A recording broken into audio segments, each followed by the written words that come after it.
13, and so he just does pure virtual school now. And so he just got like a brand new computer, like all sorts of crap. Yeah. I'm like, that's kind of crazy. Like, Yeah. I'm sure that people exploit this. Yes. We're ready. Hunter? Can we get top? Can we get top down? Can we get top?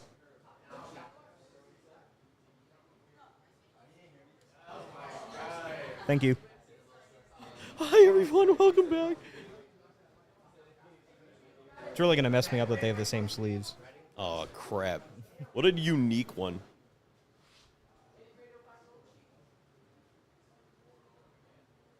Hello everyone. Welcome back to the Masters Cup. It's been a minute. We had basically a hurricane, but we have persevered, and we are ready to get back to our tournament. We are now in the top 8. We had our players work out asymmetric cut, and we have our top 8 players. We've got a really great match here. I'm Kyle Sablehouse. Here with me is Aaron Curry. Aaron, how you feeling after that unique break?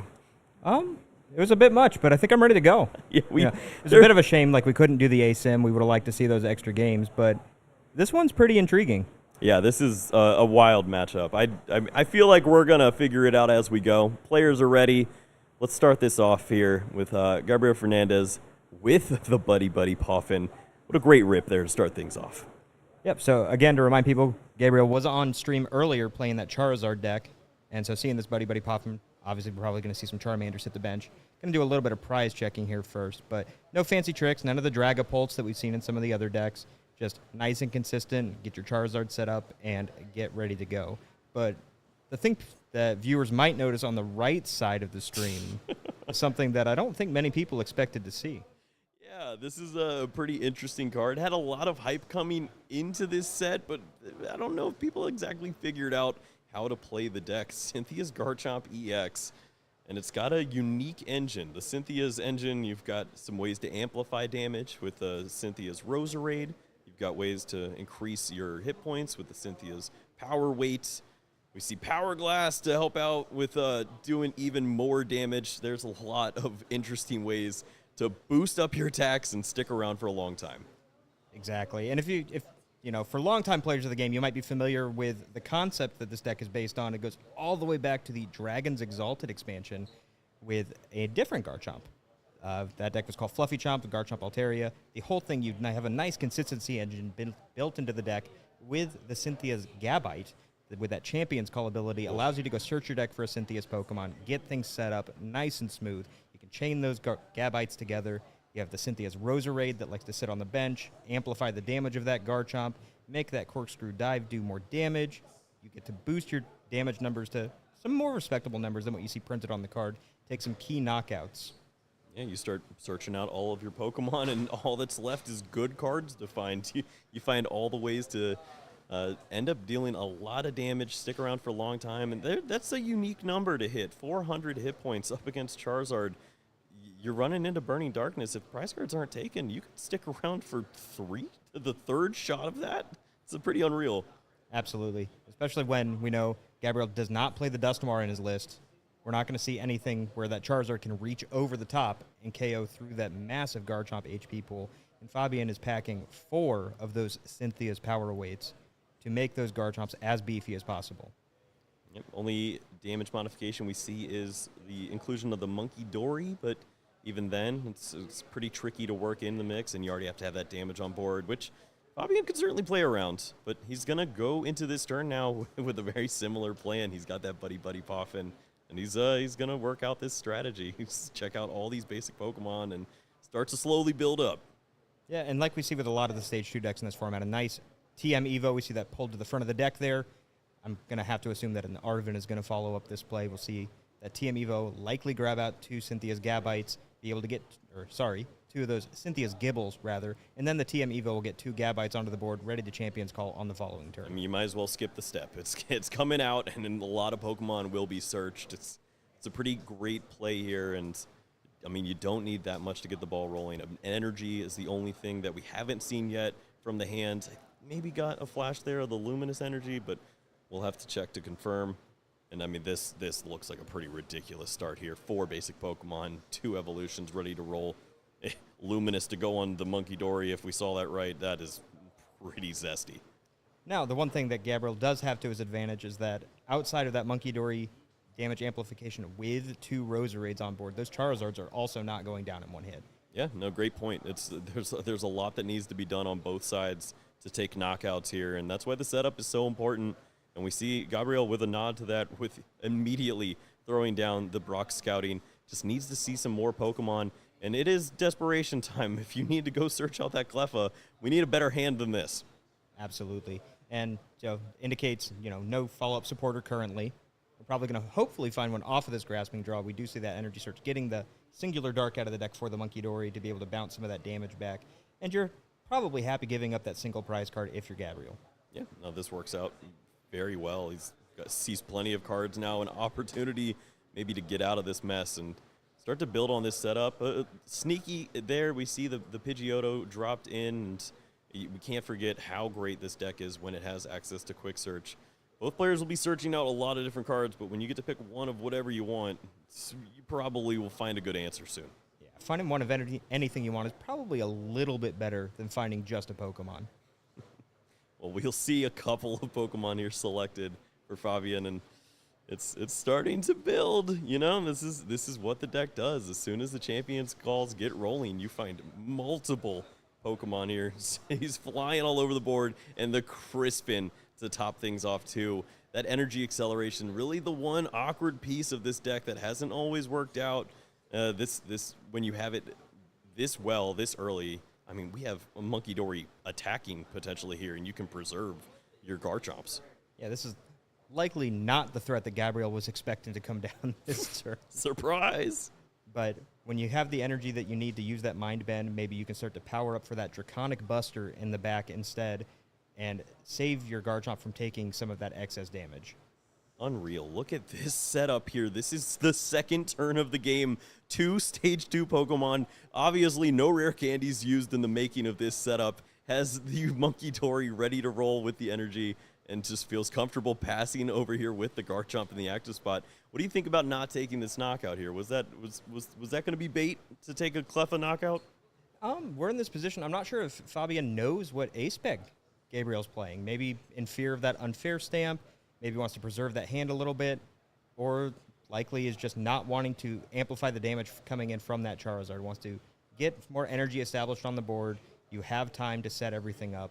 You're not really in a rush. And if you're taking a Burning Darkness for 180, you move some damage with that Adrenabrain, you drop a Cynthia's Power Weight down, and suddenly you're out of reach completely. Yeah, we could see plays potentially also where Fabian wants to use that counter catcher, target down something like the Pidgeot, and try to work in a knockout there. I think you're a little bit of issues when you run into the resistance, but there's always a world where you get a nice setup knockout on the only Pokemon that is assisting on your opponent's board, and what do they do from there? Just top decking with Charizard. Yeah, and that's probably going to be the big issue for Gabriel at the end of the day is just if that Pidgeot is gone, what is the Charizard deck doing? Well, slowly but surely the pressure is mounting here, Fabian. When you search out that Roselia, you know that the Roserade is there on the following turn. That just means that the damage is really starting to build up at this point, and it's intimidating to look at. And now also with this Arven too. A couple more inclusions. Hit points are going up here soon. Yep, that Cynthia's Power Weight will increase the maximum HP of whatever Cynthia's Pokemon is attached to by 70. Fabian contemplating whether or not he wants to take that last bench slot with the Roselia and potentially wants to save it for a Spiritomb. That's one of the ways that we could see a one-hit KO come in on the Charizard. Yeah, that Spiritomb is a sneaky beast. Every once in a while it comes into play. And if you've already dealt a bunch of damage to the board, you're in trouble. Just one energy can take a quick knockout and leave you wondering what just happened. And I actually like this play quite a bit, just trying to get those excess energy on board. The Cynthia's Garchomp does have free retreat. Fabian's trying to set up to be able to use back-to-back Draconic Busters with his 400 HP beasts. Yeah, that works out pretty well here. One thing you miss out on is your opponent does have a little more time to set up, but we haven't seen very much from Gabriel. It's just opening with that quick search. The hand hasn't been helping too much, and do you go for supporter in an instant like this? What else do you have in that hand to work with? Yeah, I think at this point, what Gabriel's going to have to target down is probably the engine of the deck, since you know that you don't want to keep the damage on the board at the end of the day. You don't want to provide the damage for that Adrenabrain and counter catcher play to be able to set up to take out your Pidgeot. So either just directly targeting the Monkey Dory or directly targeting the Cynthia's Roserade on the bench is likely going to be the avenue of choice.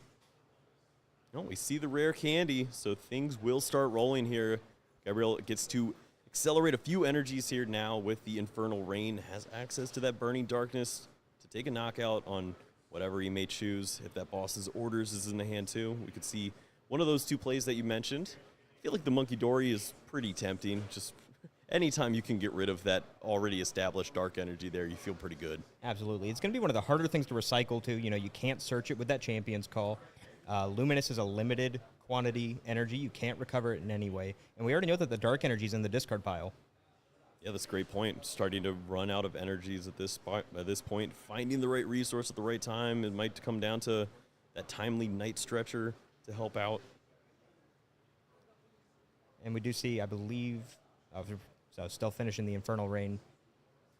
Not sure how to interpret the energy on the Pidgeot here. I think that, there we go, we may be seeing it move over to the Charmeleon. It's tough because it becomes a little bit more vulnerable when you have something that can easily be one-hit KO'd. Yeah, I feel like sometimes you use the Pidgeot to attack and to remove some weaker Pokemon. You could, I mean, yes, it lines up. It can knock out a Pokemon and help you out, but I don't want this Pokemon in the active spot at any point. No. You need the ability to search through your deck.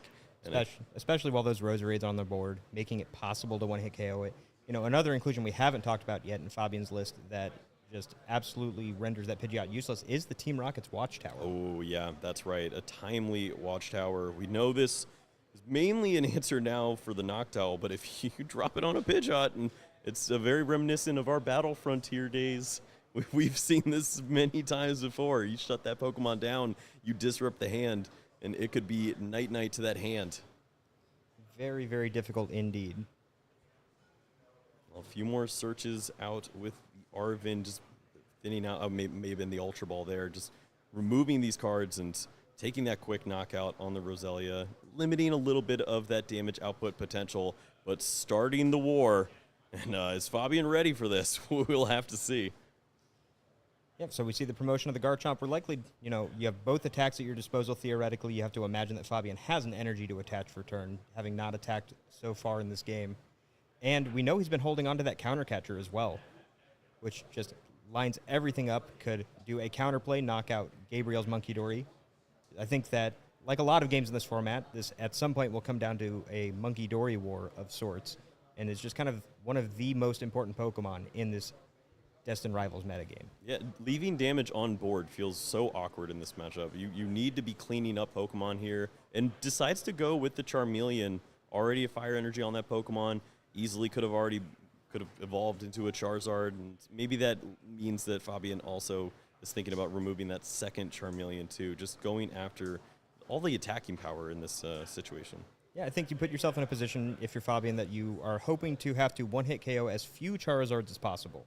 You know, have to use that Draconic Buster as few times as possible. If you can use the Corkscrew Dive, refill your hand, make yourself more set up to continue to put pressure on Gabriel on the following turn, it's much easier than having to recover energy and reset up a Garchomp.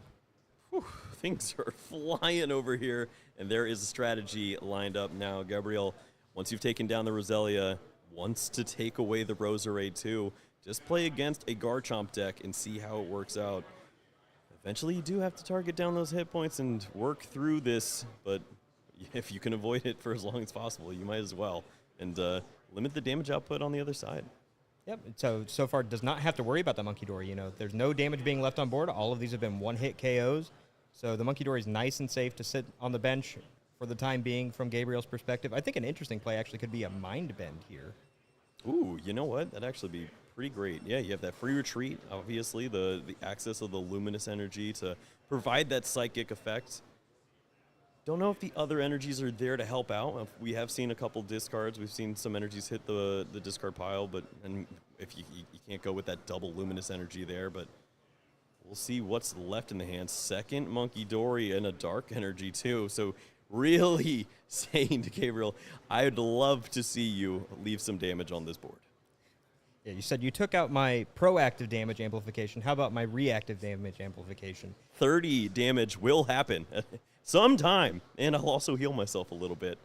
Now this looks pretty great. And you might as well start the war here. You can deal a little bit of damage. You don't even need to attack with the Draconic Buster. Just Corkscrew Dive sets up that knockout for the following turn. Makes you feel pretty comfortable that you'll have some damage on your board next turn too. Yeah, I think the question then becomes, does Gabriel want to leave damage on Fabian's board, especially now that both of these Monkey Dory have been set up, or are we going to see another Gust card come down? Yeah, and at that point, you're starting to miss out on a little bit of that setup there. How much does Gabriel need to focus on his board state at this point, or can he just ignore it to continue to avoid this threat of Garchomp? Yeah, looking at Gabriel's list, I do not believe that there are enough Gust cards contained in here to just completely ignore Garchomp the entire game, taking one prize knockouts. Yeah, I see 2 Boss's Orders, 2 Counter Catcher. Gotta be losing that prize race, which right now he's ahead in here, so. And we do see that boss parked right on top of the discard pile from the previous turn. So a max of one other proactive Gust option. Or actually, I believe that the other boss was already played on the, oh, no, it wasn't. No, we saw the Roserade and Roselia go down. Okay, well, there's a couple things to think of here. Do you leave the damage on board? You almost have to at this point. Do you then walk into some issues? There's trouble waiting with that Cynthia Spiritomb eventually at some point too. You can always just move damage with the Monkey Dory, keep your Garchomp slightly out of range of a knockout, and just move to your other Garchomp as well. And just keep all this energy on, or all this damage on board, and take a huge knockout with Spiritomb. Exactly. That's likely what we're going to see at some point. We'll see 2 Garchomps take medium-sized hits and then hide on the bench while either a third Garchomp comes up or that Spiritomb comes out swinging and taking a big knockout, similar to what Drifloon does from the Gardevoir perspective, is going to be something that's very difficult for Gabriel to overcome when a 1-prizer is taking out your 2 prizers for 1 energy. Yeah, a lot of math to think of coming into this game here. And when you have multiple Monkey Dory, you have to think that the math will be on your side. Pretty comfortable for Fabian now with a pretty great setup. I mean, I can't believe how many Pokemon he got out on that opening turn. It's been working so well for him. Gabriel, he's using the Arven. He's got some resources. It looks like he found that A-Spec in that Maximum Belt to help out. And from what you were saying about just the robustness of the setup from Fabian, that's just the power of TM Evolution in these Stage 2 decks, especially when your Stage 1 is an engine Pokemon. We see it here with the Champion's Call from the Cynthia's Gabite, similar to, arguably in some cases more powerful than the Recon Directive from Dracloak. Yeah. The only thing really that was close to that level was Refinement Curlia, which we've seen now out of the format, but Gardevoir still finds a way to make things happen. But this is certainly one of the better Pokemon that we've seen to evolve into, and it just leads to these great draws. After you've seen 15 Pokemon from your deck, you're only going to find all the right resources to continue to build on here. Absolutely. And I have to imagine that this is not a matchup that Gabriel's very well tested into. This is, Cynthia's Garchomp is a deck that a lot of players have written off coming into this week, expecting it to not perform very well. And yet, here Fabian sits in this top 8 and with a, pretty dominant looking board state right now. Yeah, math is certainly on his side. We see the other Charizard down, the Infernal Rain to throw multiple fire energies on the board. Couple threats there lined up for Gabriel, but it is the Burning Darkness into the Garchomp. 240 damage onto this Pokemon now. And there's an opportunity here now. Fabian, you can move 60 of that damage. You can switch to your other Garchomp if you so choose. There's certainly some avenues here to be pretty disruptive, or even go after that knockout too if you have another energy. Yeah, and I think a lot of it's going to come down to, how many power weights do we see. We saw at the beginning of this game that Fabian did prize 2 of those Cynthia's power weights. Now he is packing the full 4 copies in the list, so hopefully that won't be too detrimental at the end of the day. But being able to hide these massive Garchomps on the bench is going to be to his advantage if he wants to go through that Spiritomb route. Yep, there's a few other ways. We have that second Crispin as well to accelerate if you do have to throw away this energy with the Draconic Buster. If you want to remove this Pokemon, there's another great way too with the Neo Upper to really help out. And this is a targeted attack on the Monkey Dory. Yeah, and so choosing not to push either of these single energy Garchomps up, wants to keep both of them active as threats on the bench, and instead says, I'm okay discarding this Neo Upper because I have to discard all of my energy anyway.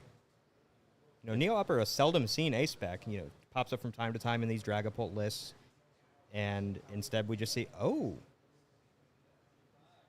So we saw the damage moved over, and then the Corkscrew Dive for 70 being a clean KO and maintaining the Neo Upper energy.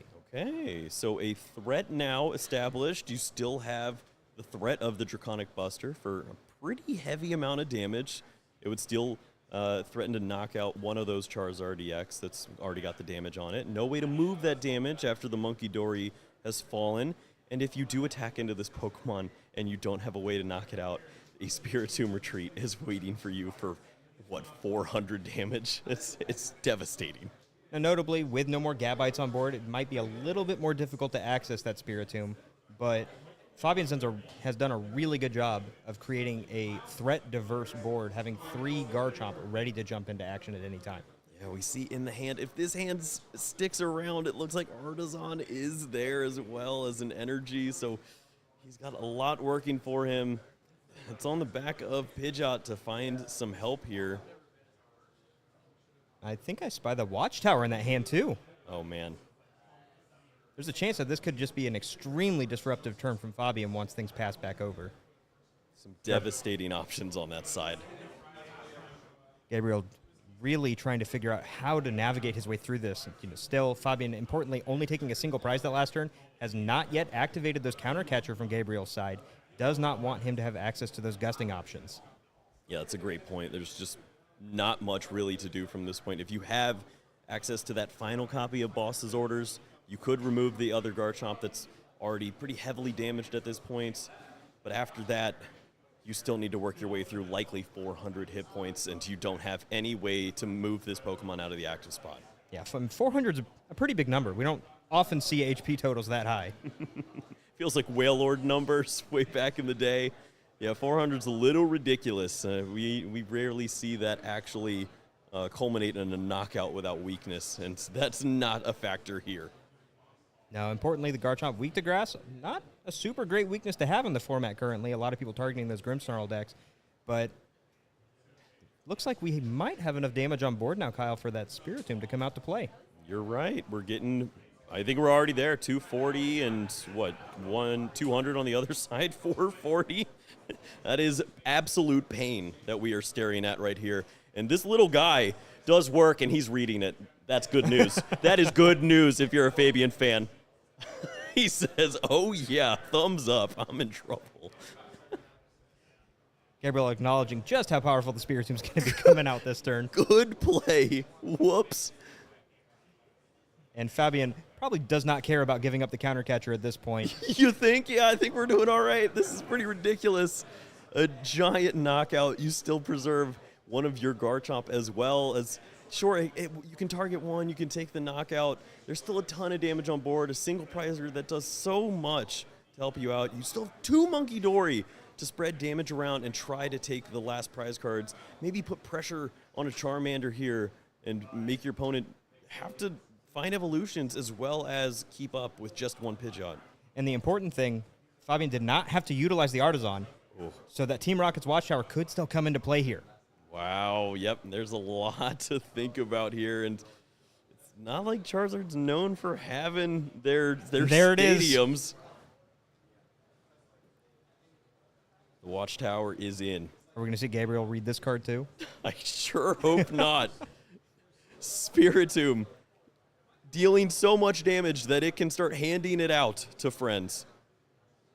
440 unnecessary, 380 will do. Yeah, I like the placement on the Charizard here. We're setting this up. A Draconic Buster can now take the KO back here. We don't have to necessarily worry about the Charmander. It's going to be very difficult to find another Candy Charizard combo, and we don't even know if Gabriel has enough fire left in deck to power it up. A lot to think about here. A lot going in favor of Fabian, and this is a ridiculous knockout. What a devastating turn. This Pokemon is terrifying. We even wondered if it would be an inclusion in the list because some players have foregone it, but I mean, this is just the power. A single prize Pokemon dealing this much damage is not fair. And to look at this, with Fabian's list, we saw a nice transition from a proactive approach potential when the multiple Roserade could come into play, and now instead saying, I'm okay with this board, I can sit back, but look at that, Gabriel has the 1-of Stadium in hand. Gross. I mean, honestly, could have been something that you think about with the Pidgeot, hold on to for a future turn. If you see this Watchtower coming into play, wants to make sure to line this up on the right turn, and obviously you need access to your Pidgeot at some point to help out. Ooh, actually has the Artisan too. I think I like the holding of the Jamming Tower. I mean, it's going to be a really important stadium in this matchup with these Garchomp having so much HP. Charizard does have the potential to hit 330, especially when in tandem with that maximum belt. So maybe not with Jamming Tower in play, but you can't win them all. Yeah, there's so much to think about. Shutting off this, adding this, damage amplification, modification, everything happening in this matchup. It's flying all over the place, and here is another great play from Gabriel. He has the Monkey Dory and Luminous Energy, and he's sneaking in the picnic basket. Taking Fabian out to a picnic, treating all of his Pokemon to a heal for 30 HP, reducing the damage of that Spiritomb and healing the Charizard. I feel like we don't often see this card either, but it has been a pretty unique inclusion in the Monkey Dory Wars, the Frostlass issues that we've seen in so many matchups. Now you run into that Grimmsnarl deck. You just want to have an answer, and it's so easy to search out here now. And who doesn't love a good picnic, right? Yeah, sign me up for a Sammy. We do see the Iono emptying the hand out for Fabian, putting him down to 2 cards. A lot of these owners' Pokemon decks don't really have engine Pokemon associated with them, and with no bench space currently available, Fabian was not able to preemptively put anything like a Pheasantipity EX in play. So may have to take a turn off, may have to use that Corkscrew Dive, refill the hand, and not take a KO. Yep, that's not where you want to be at this point. 2 damaged Garchomps there with still all their hit points, but Gabriel is going to throw in the towel. Just does not have the resources to combat this. Maybe he was looking for some help to... Probably trying to find a Candy Charizard to get the extra clean Charizard into play. Yeah. Otherwise, we do have the Garchomp on the bench with the Neo Upper ready to Draconic Buster. Well, there was a lot going against Gabriel in that matchup. Might be a little more prepared this time around. Not sure if he was ready for 400 damage to fly off the board on a single energy, but it did happen. And now he's got to consider, was the Roserade the right call, or do you need to go after a different line in this matchup? It's tough. I'm not sure. You either take out the Roserade and take out that proactive damage potential we talked about, or you hit a Garchomp and you power up the Spiritomb, or you hit the Monkey Dory and you're leaving the proactive damage potential. It's really hard to identify how Gabriel needs to tackle this deck. I think certainly you need to remove one Roserade from play to avoid the counter catcher of the boss's orders on the Pidgeot, because you're working that resistance. You need to have both of those Roserade in order to do the job. But after that, maybe you have to have a shift in focus and try to target down something like the Monkey Dory, which we saw was pretty devastating too, just throwing damage around and leaving Gabriel to a point where he's just not he doesn't get to play optimally when all that damage is flying on his board. Absolutely. Importantly, Gabriel's probably going to go second this game. He'll have the first access to that powerful TM evolution, trying to get all of his evolutions into play and maybe be a little bit quicker to the punch before Fabian can set up too many Pokemon for him to overcome. Yeah, there's a chance that Gabriel becomes the aggressor and starts placing damage on the board before the full setup is in effect. You could place that 180, and then you're not really concerned about the knockouts coming from a Spiritomb. Yes, they could include the chip damage and have that single prize Pokemon worked into the mix, but your opponent's just not playing optimally at that point. They're not using the resources as best they can, and maybe that Jamming Tower with a double Burning Darkness is the way to disrupt a Garchomp and take it off the board before the damage really piles up. Sure, and we'll have to see if Gabriel does try to adjust his approach heading into this game too. I think Charizard has historically wanted to be a very reactive deck, wants to sit back and wants to come back, and I'm not sure if it's able to do that in this matchup. There might be one deck that's a little better at it, and it is this Cynthia's Garchomp deck. We see Fabian going first here to his dismay as Gabriel chooses to go second. It is the Dark Energy in the Monkey Dory. A fine setup, but nothing like his last one. No, not by any means. Would absolutely prefer to have that TM evolution play, but obviously can't attack going first. We'll have to see what he can do on turn 2. The hand doesn't look too great for setting up a play like that, but does have the Gabite to fall back on. We'll have to see how that turns out. And for now, Gabriel evaluating the options. Haven't gotten a good chance to peek at that hand, so we'll just have to wait and see what comes. Yep. Still haven't seen any access to searching through the deck. You'd really hope to see that on the opening turn when you choose to go second. Just the Pidgey on the bench for now. I'm starting to get nervous. We need to see some item here, some help. Yeah, I have to imagine if there was an Arven, it would have been slammed pretty quickly. Okay, this is a way to look in the deck. Artisan, unfortunately, your opponent just showed you that they didn't have any way to get additional Pokemon in play, and you said, oh, here you go, pal. Find some basics. Yeah, I do believe that Gabriel has an Iono in hand, maybe just trying to... Oh, no, we do have the Arven. Okay, so looks like we do have the TM Evo play set up.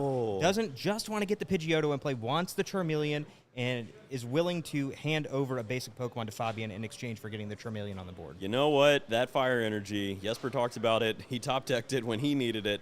Gabriel needed to search it out, and that's a big difference here. When you have to give this Artisan to your opponent, instead of searching out with the Buddy Puff and getting that additional Pokemon in play too, it just means a complete difference in these setups. But sure enough, 2 Stage 1 Pokemon in play, it can't all be bad. Yeah, and now we do see Fabian over being very grateful for that Artisan on the board, hoping to find some more basic Pokemon to set things up before getting that Gabite into play. And we do see the second Monkey Dory maybe just going for that full reactive board from the get-go. Yeah, I mean, this is an opportunity. You have Crispin. You don't have another great supporter in hand to really help out. You might as well take advantage of the fact that you could search out this other Dark Energy and have access to that, attach it to this Pokemon, and you still have your energy to the active Pokemon to use that TM evolution, even though it may just be for a single Pokemon. Yeah, I do think that this is a very fragile board state, depending on whether or not this Pokegear hits anything. Ooh. We know how this can go. 7 cards looking for the supporter. Is there any help? It is Arven. Not bad. That's a big find. It's a big find. We have the TM Evo play available now. Yep. We're going to see some more basic Pokemon. It's likely some Gibbles hit the board. We can get that Gabite army online quickly. And this is the difference. If you have this access to this this whole engine, the Gabites chaining together, searching out 3 Pokemon a turn as you're building up this board state, it's pretty devastating to see on the other side. It doesn't matter how fast you work with TM Evolution, your opponent's just searching out every Pokemon they've ever wanted. You know, you have to imagine this deck is almost what Mamoswine wishes it was. Right?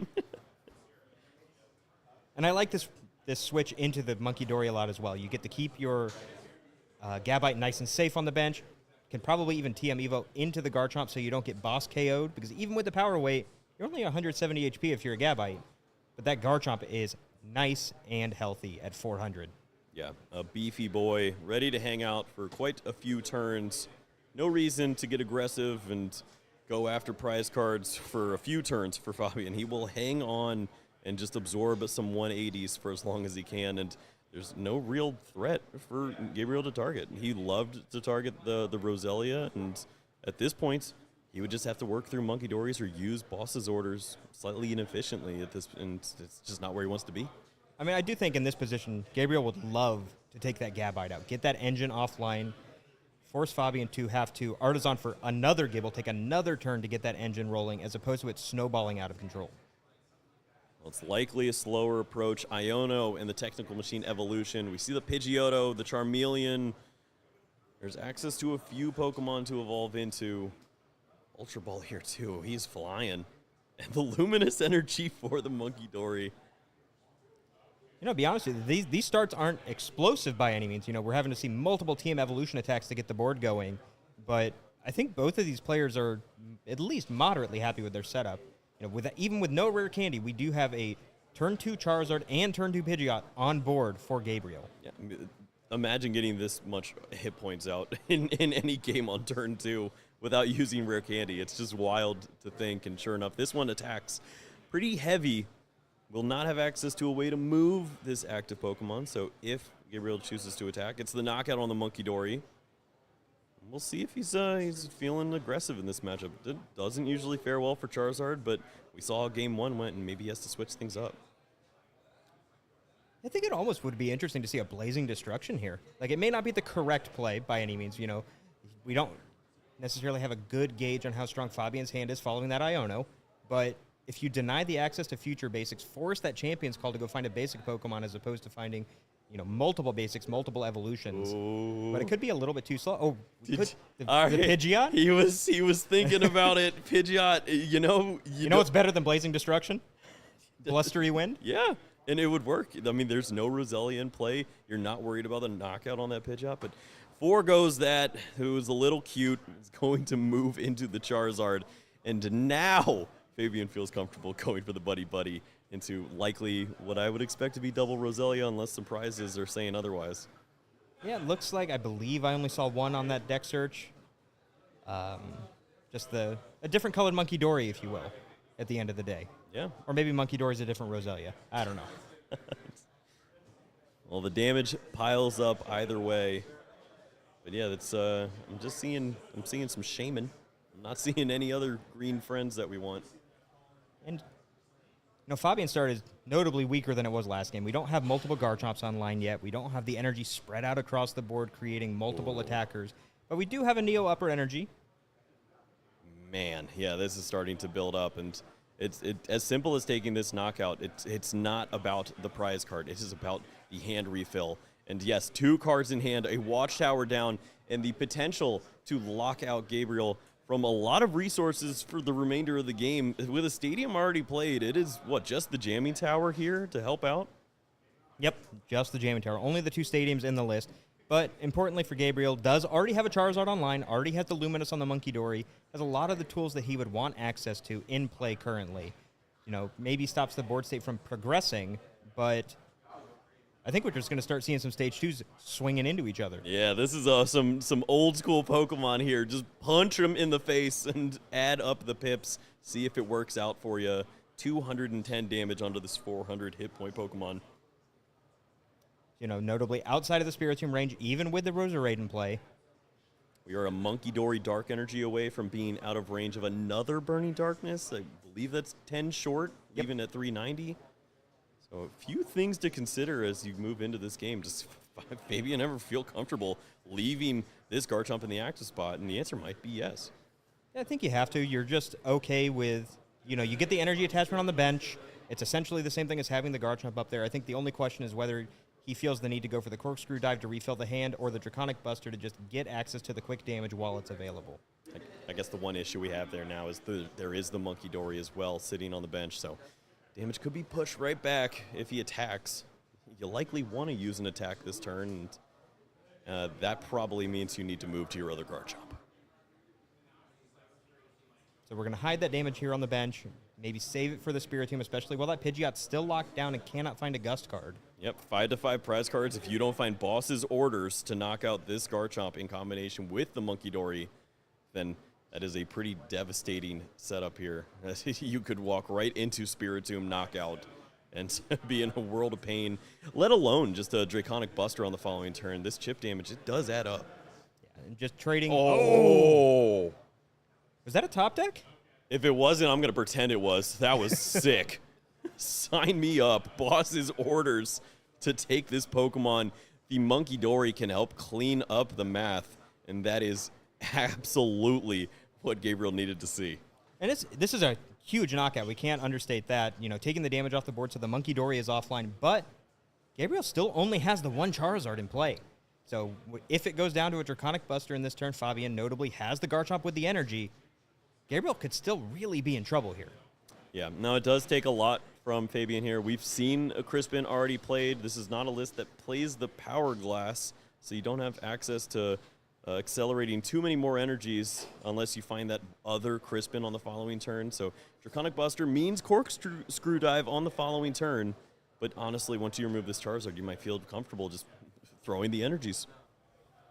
Yeah, I have to imagine that would, you know, you've got no indication that Gabriel has access to a Charizard currently. And your board is relatively weak otherwise. You know, you don't necessarily want to make any huge swings here. And instead decides to put an energy on the Roserade and just does the Corkscrew Dive. Maybe we're happy with a 3-hit KO. Okay, damage piling up. The Gibble was added the energy as well, and continuing to draw cards, see options, and maybe have some more plays. We see the Spiritomb and the Fighting Energy, so maybe a nod to that play coming in the future. And for Gabriel, still doesn't have access to that Pidgeot. Still looking for a little more help. Could we see a jamming tower at some point soon to help out? Who knows? And importantly, found the Charmeleon already. We're one step closer to that backup Charizard, and that's going to be a big deal when this Charizard likely goes down on the following turn. Fabian has access to a Garchomp whenever he wants to go search his deck for it, thanks to that Champions Call, provided that they aren't all just hiding in the prize cards. And we see a preemptive bench of the Pheasantipity here. It's a really vulnerable Pokemon in this matchup with that fighting weakness. Yeah, that falls off pretty quickly. Any damage left on board in combination with a Corkscrew Dive equals knockout and a full hand refresh. That's nerve-wracking. And Gabriel, the only 3 prize cards remaining, is just trying desperately to find that stadium. If we see the Iono that he indicated he may play here, we could definitely have, we're not going to have an easy time finding the stadium when we're seeing 3 cards. I'm nervous, but these are the plays that you have to make. I mean, he is at risk. We have not seen the Charizard at this point. If you have the second Charizard, maybe you feel comfortable. You can thin those energies out and get rolling, but it's Iono, 3 cards to find a stadium or a Charizard to feel like you have a little more play in this game. And instead rewarding Fabian with an additional 5 cards again, and I don't really think I saw anything helpful off that Iono draw for Gabriel. I saw a Blood Moon, a Fire Energy, and notably also the Watch Tower shutting off the Blood Moon. Yeah. And that late game closer neutered ever so slow, not even ever so slightly, just taken completely out of the game, right? Well, when in doubt, attach to Pidgeot. Some blustery winds. That may be the avenue that has to be taken. We've seen plenty of blustery winds in New Orleans today. Maybe we'll see one more. Maybe Gabriel's making this play as a nod to the weather that we saw earlier. That's what I'm thinking. Tarps and chairs flying. Well, this leads into the Champions Call. A little more thinning here for Fabian. Does he have the resources that he wants? He's got a lot of damage on this Garchomp, a free retreat, access to likely a Spiritomb. He's got the Colress tenacity to search out a little more help here too. Gonna go find that fighting energy. We have access to the Garchomp off that Champions Call, hopefully. Can hide this damaged one on the bench, loading up that Spiritomb damage for later. And once again, this goes right back into a 3-3 prize exchange. It has to be the boss's orders to get the job done. Energy to the Garchomp. And I mean, we're already at 200 damage here. You get the 30 perfectly moved over from the Monkey Dory. This just lines up so well. And even with that picnic basket before the Iono last turn, able to take a knockout here. Hey, boo-boo, you're still knocked out. Need more picnic baskets, Kyle. He's ran out. To tell you what, he's running out of time on the clock here, too. Already down a game, 19 minutes remaining. Super Rod to try to find some help. Charizard and some energies seems pretty great, but you need a way to draw into these resources. Does he have the supporter to go along with this? It's going to be a really big flip the script here. Yeah, we've got Pheasantipity. 3 cards in a dream. Don't draw all the energies. Well, I mean, 1 energy lets us get access to that blustery one, gets the Watch Tower out of play. Okay, you know what? But also leaves your Pidgeot open to being KO'd thanks to the damage that you're doing. I don't like it as much. It sounded good in the first half, right? Yeah, you had me in the first half. Now I'm nervous. Yeah, flip the script. Seemingly has to do a lot of work here to help out. These HP totals are just seemingly too much for Charizard to overcome. Yeah, this is tough. Some nice, big dragon-on-dragon mascot Pokemon action is just seems to be leaning in Cynthia's favor. Cynthia's thought to be one of the most difficult Pokemon characters to take down, and Fabian's showing why that's the case right now. Yep. Garchomp, I mean, there's a reason they put it on the front of the booster. It is a strong Pokemon. It's a fan favorite. It looked so good when we saw the release of the card, but just could you piece this together as a deck and have enough answers to the format? If you don't see grass, I think you've actually got some pretty good chances. And this is the play you were talking about. Boss's orders, Monkey Dory, Blustery Wind, goodbye, Watchtower. Things are starting to look up for Gabriel, but can he close out here? 2 prize cards remaining, and not much else other than this Pidgeot. God, that play had so much potential, Kyle. Gabriel had been able to find the jamming tower, could have taken the Garchomp on the bench out and gotten all that damage off the board. Yep, just one piece away from that. And could have had a lot going for him. Instead, now, what can Fabian do here? It's still going to be off of a knockout on the Pidgeot. Did not set up another Roselia. I think that was just falling victim to the prize cards. We have the Spiritomb to incorporate if you want to work in some single prize shenanigans. We've got Spiritomb doing 240 right now thanks to that Roselia's ability. Not quite enough to take a knockout on anything besides the Pheasantipity, but you really don't want to give Gabriel access to Counter Catcher, especially now that Quick Search is back online. A lot to think about here. Not a lot of resources remaining for Fabian. He's worked tirelessly to get to this point, and it's just a handful of cards left over in the deck to get the job done. Counting boosters to see how long he can hang out. Town Store can find one more. And Fabian's put himself in the same position, or a very similar position to what we saw last game. We've got multiple Garchomp on board. They all have energy cards attached to them. But Gabriel's just kind of clawing through the game, tooth and nail, attacking with whatever is available to keep himself in this game. Yep, and force your opponent to have the exact boss's orders. Play from behind. Do not incorporate that extra prize into the mix to give your opponent access to the counter catcher. Once again, we see him doing this play. Charmeleon to go to a 2-2 prize count, and he gets to draw his hand back up. This is gross, and we love it. And we've seen so many Iono played from Gabriel already, too. Is it going to be possible to reset Fabian's hand after this KO? No attackers on board, just the Pidgeot. I mean, we do have access to the Blood Moon, maybe. Yeah. But right. I believe we're out of boss's orders. Sneaky inclusion at the bottom of your screen that Roselia was played, so access to a game-winning play with the evolution there to knock out the Pidgeot on the next turn, if that were the Pokemon of choice.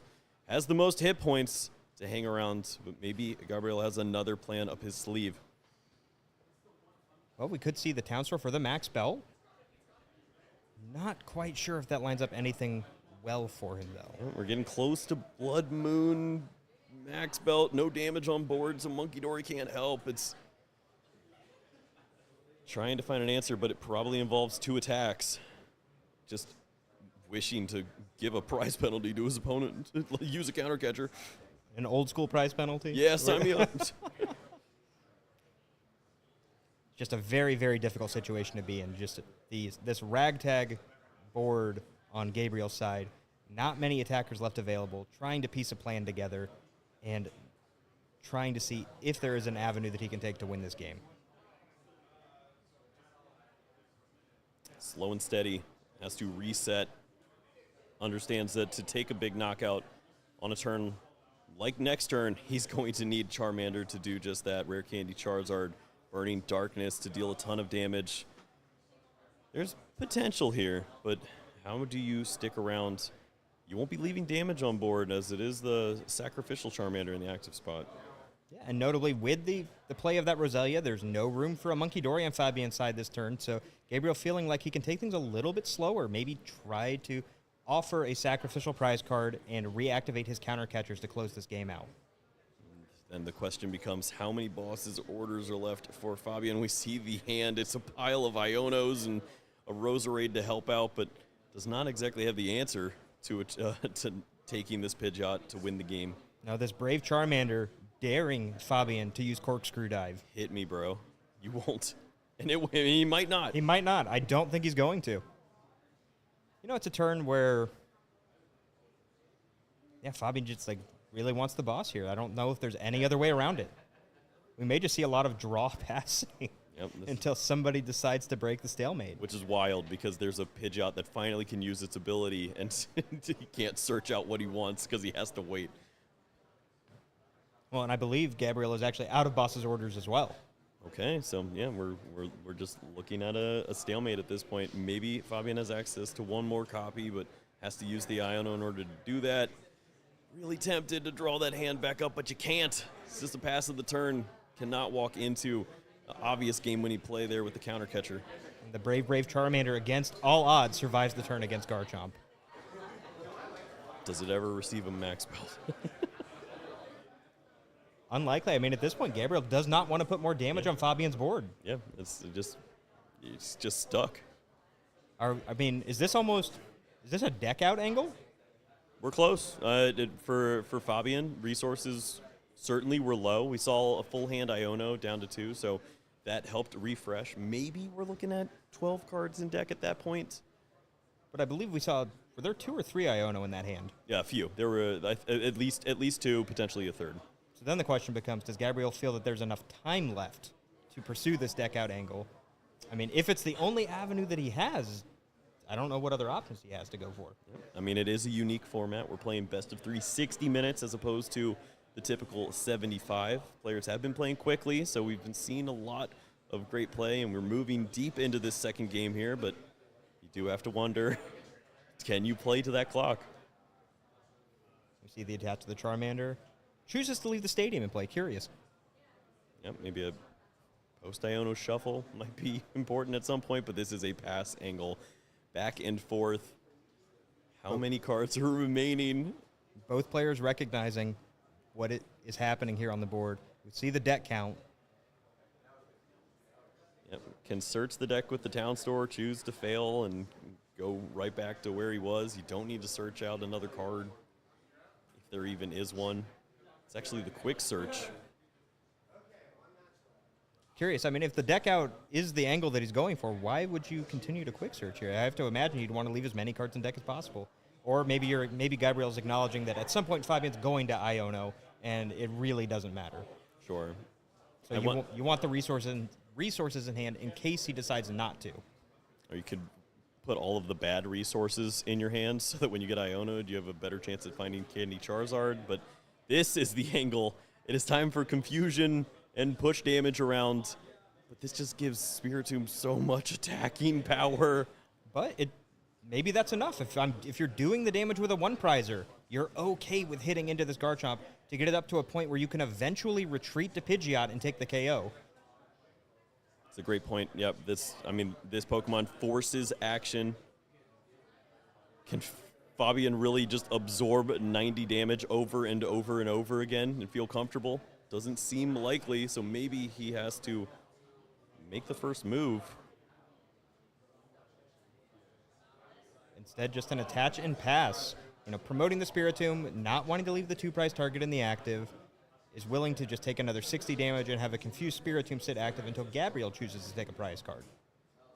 Yep, this is the counterplay. You bring that single prize Pokemon in the active spot, force the knockout there, and if that does happen, then you have the opportunity to be the aggressor and use that counter catcher to try to close the game out. I'm just trying to see which player is going to break the stalemate.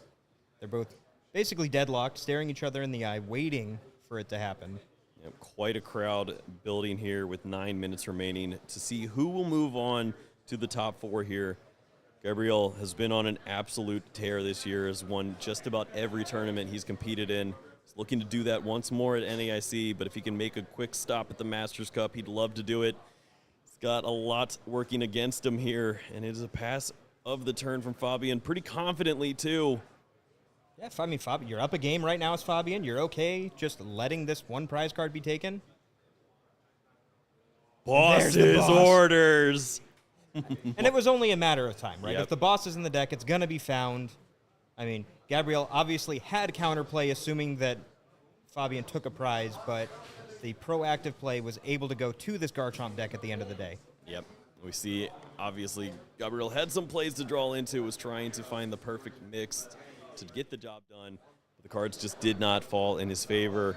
He's going to take the 2-0 loss to Fabian, who moves on to the top 4 with the Cynthia's Garchomp of all decks. That is not a sentence that I expected to hear coming into today. And obviously still huge congrats to Gabriel. Being a senior, last year senior, expect to see great things from him in the Masters Division next season. Yeah, this is certainly not the end for him. We've seen so much from him, and this is just one of those tough matchups. We got to see some great play from both of our players now, and we have an opportunity to sit down and speak with Fabian as well, see what he thought about that game. I'm excited to get him on the mic and see what he has to say. There you go. Hello, everyone. Hey, oh my gosh. What are we doing with Cynthia's Garchomp here, man? I mean, I don't know what I'm doing too. I don't think your opponents know what to do either. I mean, When you saw the Spiritomb picked up, how good did that feel? I mean, everyone like no one know how to play against Garchomp, and I scammed so many people with Spiritomb today because people asking me shots of bad decks, so they don't know what the card are doing. Yeah, why am I going to spend time focusing on this? I got to focus on the real decks. When sure enough, you just pile up 200 here, 200 there, and Spiritomb just sneaks in and takes a massive knockout. Game-deciding plays here. Is this a deck that you feel comfortable with potentially bringing to NAIC? I think it's a good deck, but I think it has a bad matchup. Raging Bolt, for sure. It's tough. And I don't know if I will be confident enough to play NIC with a bad matchup Raging Bolt. It's just like today, it's only good players, right? So I was assuming no one was playing Raging Bolt, or few people. That's why I play Garchomp. Well, I think you called a pretty good line there. I'm a little nervous about the grass weakness there, too. A lot of people teching against the Grimmsnarls, the Charizard that seems to be even more prominent here, too. Is that another worry that you had? I mean, I know that plays into the Raging Bolt decks, too. The only thing that hit with grass is like Ogerpon or Iron Leaves. Right. And the thing is, Ogerpon needs like 5 energy to knock you out of the tool, so it's not a real threat. Okay. And Iron Leaves, they need a damage modifier to reach 402. So it's like, it's not a big deal, the weakness. It's more like just Raging Ball I can knock out even without weakness and without the tool. Like, don't matter about the tool. But like the weakness is fine. Like even Joltik, like the stage 1 doesn't knock out the Garchomp, so the weakness is fine.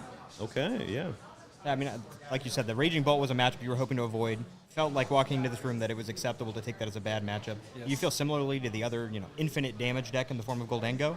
Goldengo, I think it's a better matchup than Raging Ball because it needs to discard 8 energies. Sure. So it means to use the Ace spec and then twice Super Energy Retrieval. So if one piece is prized, already they can't one-shot 3 Garchomp in the game, right? And you can also one-shot back the Goldengo. Okay. So the matchup is kind of tricky because you can decide when you evolve your Garchomp and let one prizer and then start taking 2. And they have to waste a lot of resources to knock you out back. So it's easier to play against Goldengo than Raging Ball for sure. Fair enough. Do you want to call out any shots against Goldengo players and say that good players wouldn't bring that either? I mean... Come on, now's your chance. I don't know. I think you're just trying to poison the well at this I point. am, you're so easy to love. We got to watch Garchomp winning on stream, and you played that so well. It was so fun to watch. We got to give him something to root against you, man. Yeah, I mean, Garchomp is just a fun deck. Everyone plays Garchomp, it's fine. And no one plays Raging Bolt, and that's a good word. Yeah. Well, that was a pretty great one. Throughout the course of this tournament, you've played against a lot of great players, I imagine. What was the most memorable game that you've had so far?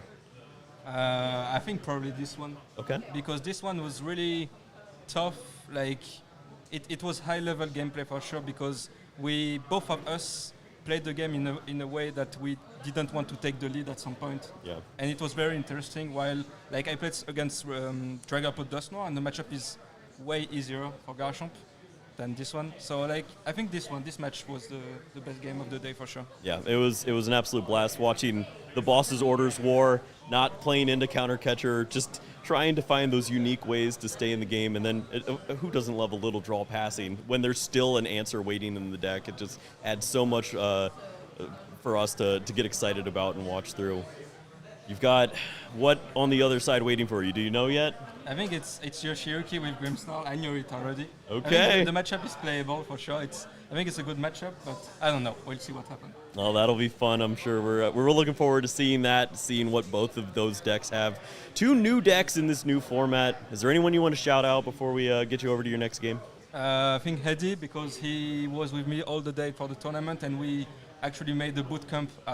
We were only 2. Like, we moved in a random city in France with no one, went to do a local league store, and we played all day from 9 to 9 Nice. to prepare NIC. So I guess Hedy for sure.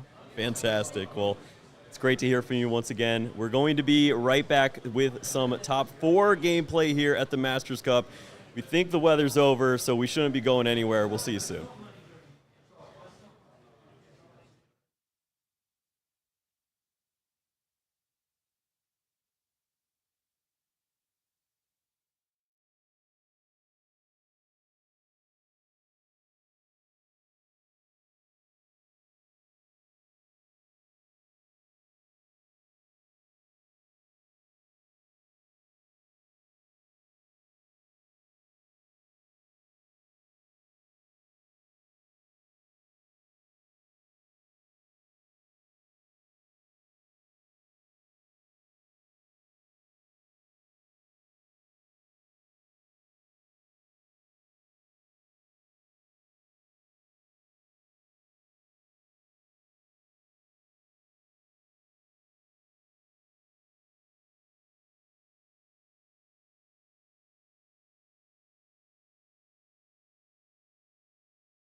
Welcome back in, everybody. We are here at the Courtyard Brewery where we have been going through the ultimate battle here in New Orleans. We've had the best players here competing. We've gone through 5 rounds, a best of 1. We've gone through our top 8. Now we are down to our top 4. Of course, Frosted Caribou joined here with Jeremy Jallin, and we're about to take you into some more action. Jeremy, that was a crazy last match we just watched. Yeah, who would have thought Garchomp doing well, especially in this tournament. But, when you're the one in the room, you kind of surprise everyone and squeak into ASIM, make it out, and now you're sitting in top 4. 4 different decks in top 4 as well. Yeah, I mean, I love to see that for sure. And all these players have now racked up $500 minimum here in top 4. So, of course, they have the ability to increase that the further they go. But right now, $500 taking it home, hey, that's a win in my books. Yeah, for sure. And, of course, the players in top 8 got some packs to go along with stuff as well. So, pretty good little tournament we've had here, barring the tropical storm. Yeah, we don't talk about that, that's for sure. Well, we are now about to tune into our top 4 match. It's going to be an explosive one. We have Titans of Pokemon in a Raging Bolt EX facing off against Marnie's Grimmsnarl that we're about to kick off, Jeremy. Yeah, it's going to be great. Fabrizio has won some multiple regionals up against Yoshiyuki Yamaguchi, who has gotten a first and a second at Champions League. So looking to make another finals here today. I was about to say this weekend. It's Wednesday, Yeah, true. We're halfway through the week. It's all right. Well, we have our players. They're set up and ready to go. We're going to kick off this match here in our top 4 here at the Masters Cup. See how this turns out. Of course, the Raging Bolt EX facing off against this giant Marnie's Grimmsnarl EX, the new kid on the block here. It's starting off with the Budew this time in the active. Last time we saw Yoshi on stream, he wasn't able to get that Budew out because they were both in the prize cards, but we have it this time around, and I think that's going to help out in this matchup a little bit here, Jeremy. But let's talk about on paper, going through this matchup. On paper, I feel like it's kind of heavily weighted, but I might be wrong. What do you think, Jeremy? Yeah, well, we've been thinking it's Raging Bolt favored just because you can early game use that Thunderburst Storm to be able to take knockouts on the Impidimps or the Snow Runts before they get to evolve. But I don't know. You were talking with one of the players earlier saying, Kieran, right? And Kieran Farah, yeah. Saying, you just try to find a way to get like a mid-game Itchy Pollen, kind of slow things down a little bit, let that Frostlass build up damage, and then eventually you can take multiple prizes in one turn. That's kind of the old Dragapult game plan against Raging Bolt. Right. Yeah, I mean, also having this Shaman as well, beautiful artwork out there. Having that down is huge, too, because this small baby Raging Bolt, it has just been wreaking havoc in the field for so long now, since Christian Labella really put it on the map just a few regionals ago. But yeah, that Thunderburst Storm, able to just snipe things out on the board, not even having to get rid of the energy either, just kind of keeping it there, added so much stability for Raging Bolt EX, but now it's not going to be able to snipe all that much with that Shaman helping out the board for Yoshiyuki. It's Flower Curtain, I think is what it's called. Stops the effects of attacks on non-rule box Pokemon. Other one, it stops the damage. Damage, yes, sorry, yes. Not effects. Effects are counters, just straight damage, stopping it on there. Now Fabrizio starting out pretty well, had the Raging Bolt in the active, and then you have Fan Rotom, so you can now Fan Call for these 2 Hoots and Ditto. We're going to see that Ditto hopefully get in the active spot, maybe get out Raging Bolt EX or that Teal Mask Ogerpon. Now, Grimmsnarl is weak to grass, but you're still going to need a lot of energies to charge up, take that one-hit knockout. Yeah, you need a lot to get that Teal Mask Ogerpon charged up. We see a lot of colorless Pokemon out on the field now. This is how Fabrizio sets up sort of this combination of cards that Raging Bolt EX plays. You line up everything with some Jewel Seeker, Knocked Owls in the future turns here for Fabrizio to just grab those item cards or really trainer cards, anything you want out of your deck. That's pretty huge, as long as you have a Terra Pokemon out. Yeah, and it's always great when your opponent plays an Artisan for you, so you can just search for that Fan Rotom for free. There's the teal mask with that teal dance, so going to be able to cycle a card here. We saw the Ditto being discarded along with the lightning energy, so maybe there's a Sada. Yep, and there we go. So going to be able to draw 3 cards, charge up that Raging Bolt in the active, at least take a knockout on the Badoo, which, again, we were saying a late game or mid game Badoo probably could turn the tides. Taking a knockout on one's not too bad. Exactly, yeah. If one is out of there, it's kind of out of the way for now, at least. Of course, Yoshi playing 2 in the deck, but 1 out of the way is nice. And then you can play items, again, which is a big proponent there for Fabricio. Earthen Vessel being played now, getting all these item cards out, all these energy out as well. How important do you think resource management is in this matchup, Jeremy, for Fabricio? Because I've seen matches between Raging Bolt and Grimmsnarl where they just kind of mismanage where they're placing their energies, and then they cannot last in the late game, and then they're just getting board swept. So what do you think about that? Yeah, well, you're definitely going to want to have a Hoot available to you kind of like at all times during the game. If you have access to a Jewel Seeker from Noctowl, you pretty much have access to your entire deck. You can charge up whatever attacker you want with a Crispin or Professor Sada's Vitality, and this was a pretty good turn 1 from Fabricio, even with the Shaman blocking the bench, still able to take the knockout on that Badoo. But we see another one come down on the bench for Yoshiyuki. Yeah, Badoo is back in town here. The little green guy bringing the pollen with him. And also the Spike Moves gym. It's going to get rid of that Area 0 under depths, bumping that stadium out, and it's also going to allow Yoshi to search out a Marnie's Pokemon here from the deck. Also taking a look through, just keeping track of the prize cards as well.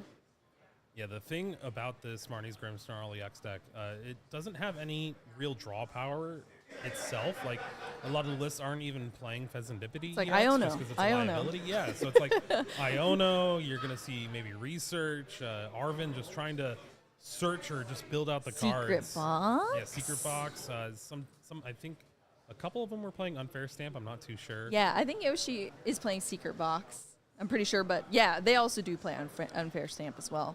But yeah, I mean, you exactly what you're saying, Jeremy. Like, you have your item cards. You got, your buddy Poffin to help get some stuff down. The Spike Moves gym is huge in this deck. As we can see, it's getting into those evolutions in that Morgrim here for Yoshi as he places another Impy Dimp down onto the field. We're getting the Snow Run out. But aside from that, yeah, there isn't a ton of draw support, so Yoshi could easily run out of steam depending on how the cards fall for him.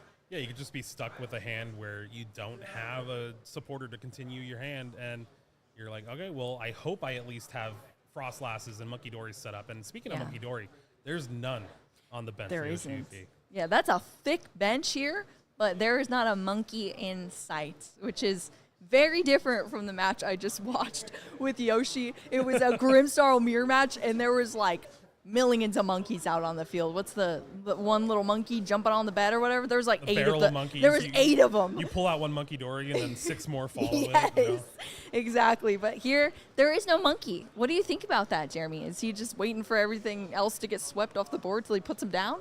I mean, you kind of have to, right? I mean, yeah. You got no bench space. Leaving the Shaman in the active spot just to protect the bench and kind of give up. Like, after the first couple of turns, Thunderburst Storm doesn't really do too much, right? At least hopefully. So hopefully. Kind of saying, oh, Shaman, you did your job. You committed another energy to the active. Now you can finally take a knockout and maybe get things going. Yeah.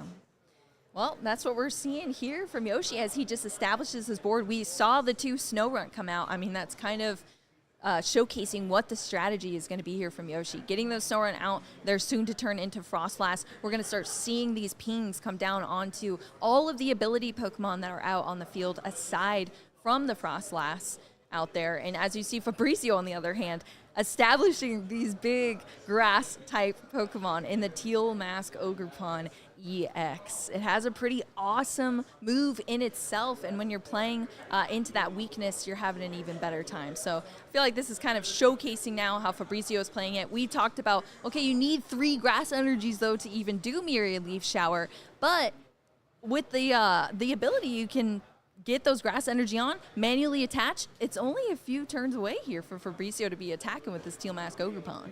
Yeah, and that means if a Grimmsnarl EX comes down, it's not going to be long for the board. So hopefully Yoshiyuki at least would want to take down those Teal Masks for the attacks. Yeah. Bring it up with something like Boss's don't- Orders or Counter Catcher. Yeah, you don't want those swinging into you. Luckily for Yoshi, he does play a lot of those cards. There's a lot of Gust in this deck. We saw in the last game Yoshi played on the stream, there was multiple Boss's Orders. He won with a Counter Catcher, multi-prize card knockout. So, and this Arven to go along with that. It's securing your tool card and your item card so you can get those items down. So almost Fabrizio leading in the prize race helps Yoshi here as far as the counter catcher being activated. Yeah, the thing that's scary, though, is Fabrizio has those 2 Hoot Hoot still available on the bench. So that means if you even try to disrupt, it's not going to happen, right? Like, Noctowl comes down and all of a sudden, new attacker charged up. Where's the Watchtower when you need it, you know? Yeah, right? Oh, that was such a good card for Fabian's list. Oh, yeah, absolutely. Well, I've played versions of Grimmsnarl that has Watchtower too. It's honestly just dependent on how you build the list out here. But Yoshi looking through the deck here now, still off of this Arven, grabbing the Technical Machine Evolution as the tool card. Easy to thin that out of the deck, so you are working with a little bit more here. Eyeing up the Night Stretcher for the item card. Yeah, we might see Technical Machine Evolution play this turn. Just get 2 Frostlass out.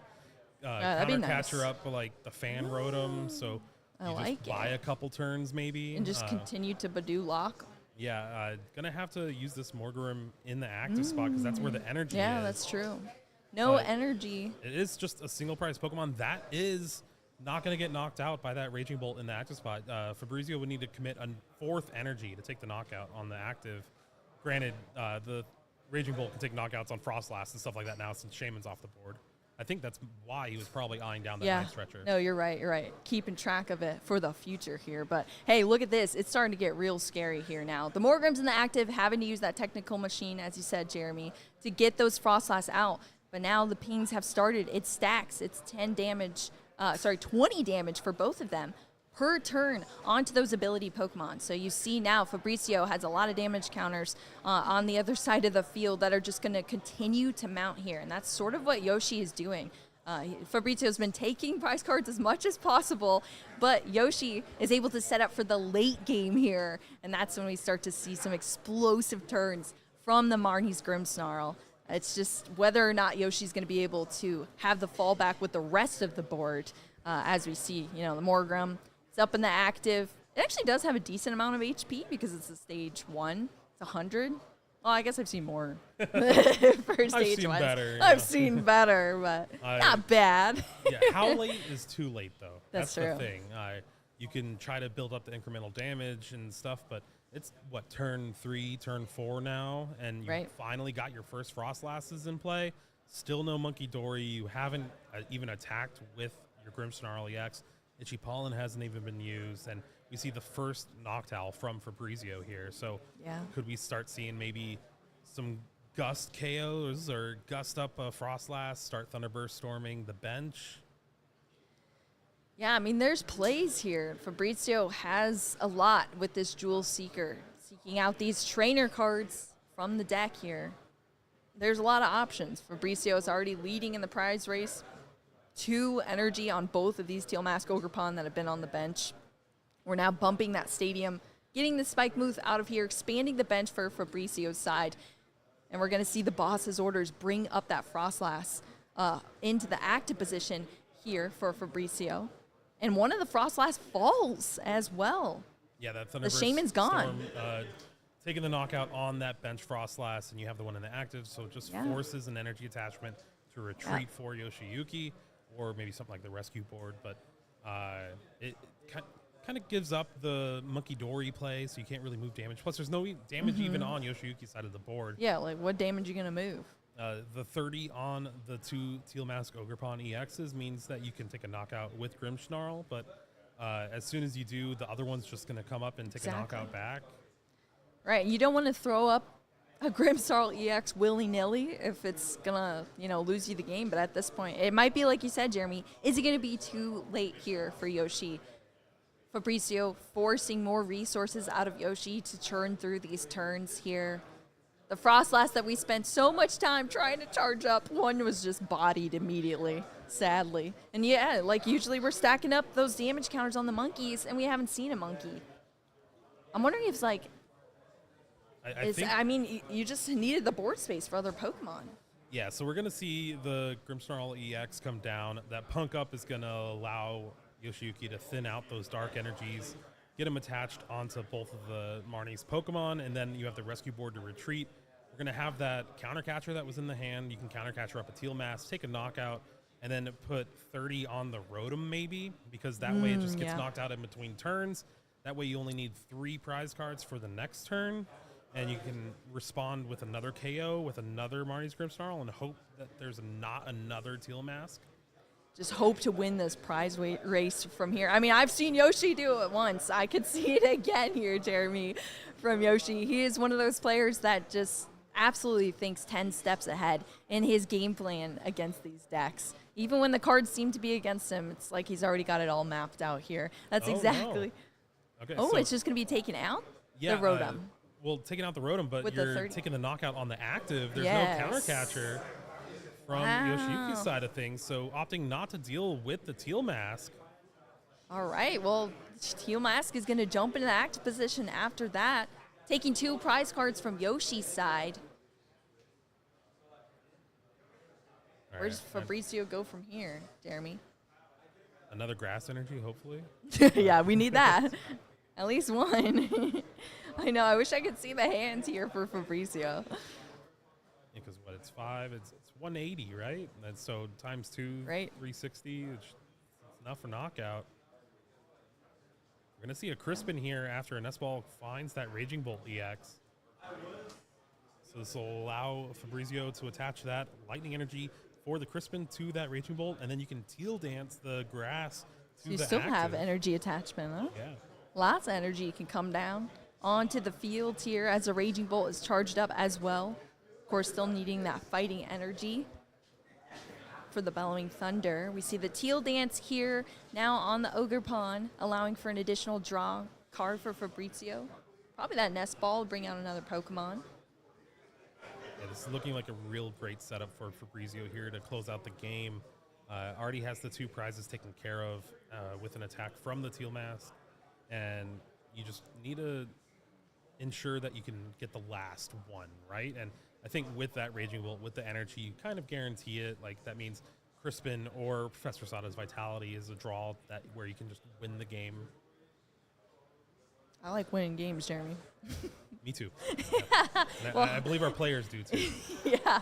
One way to win a game, flip the script, draw some cards. We see a fighting energy now coming down for the energy attachment for the turn onto the Raging Bolt EX as well. Fully lining that up. We're seeing Fabrizio take out all the stops here to be able to secure this game. Of course, that grass weakness not helping out Yoshi at all in this matchup here, which is why you saw Fabrizio just leading with these Ogre Pawn.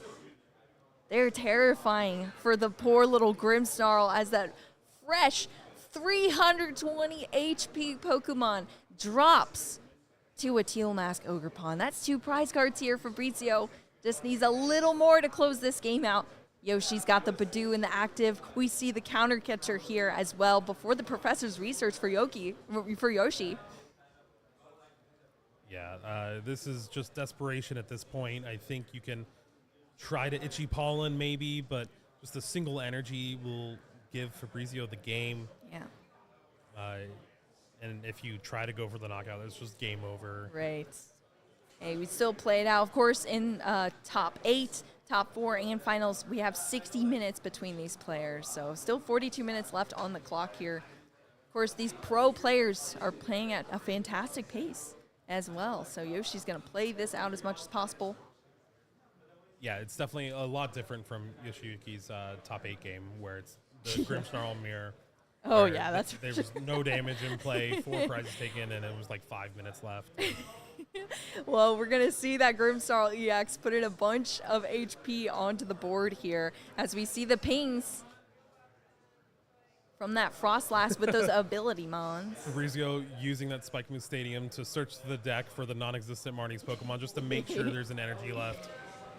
Hey, there's, yeah. Or, The- Crispin. the- Crispin, go get yeah. energy. There we go. You don't even need to grab the second one. The supporter energy search is more than enough to take that game 1. Well, Fabrizio is going to take things down here with Raging Bolt EX, securing that energy, taking the knockout, and Yoshi is going to have to choose whether to go first or second in this game 2 between these players. This is best of 3 here. Doesn't get more exciting than this. Of course, Raging Bolt EX facing off against Marnie's Grimmsnarl. We've talked about the matchup. Looks kind of bad Yeah, well, on paper for the Grimmsnarl, but there are ways, Jeremy. How do you think Yoshi came up short in that game? just taking too long to get those Frostlass out. Couldn't find access to a Technical Machine Evolution, and then the Shaman going down as well, even though you kind of had to sacrifice it to that Thunderburst Storm. Yeah. It was just rough couple of turns, and I think it was all due to just Fabrizio playing super safe, super conservative. Like, yeah, I'm going to get 2 grass energies on each of these Teal Masks, so even if you knock out one, I'm going to have that response. Yeah, love to see that. You can see the strategies from both of these players. I'm curious to see if Yoshi's going to change things up going into this next game Maybe some or not. Monkey Yeah, that's what I'm thinking. Well, that's the thing is, like, you already dedicated the space to the snow run. You had to carry out what that game plan was. It just was a little too slow, like you said. And it doesn't help Fabrizio had a fantastic start in the beginning, too. I mean, we saw, nice Artisan, cool, fan Rotom, get all my Hoot Hoot out. And then, I mean, once you got Noctowl and a Dream, you're chilling. When you can use Jewel Seeker, you're having a great time. Yeah, it's definitely one of the best abilities right now. And wow, Look at Fan that. Rotom, that's great. It's also a great attacker in this matchup just because Yeah, that's true. Yoshiyuki's trying not to play down those multiple prize Pokemon super early. So you can just 70 damage is most of the time good enough. Yeah, as long as there's a stadium in play, that Fan Rotom can start taking some knockouts.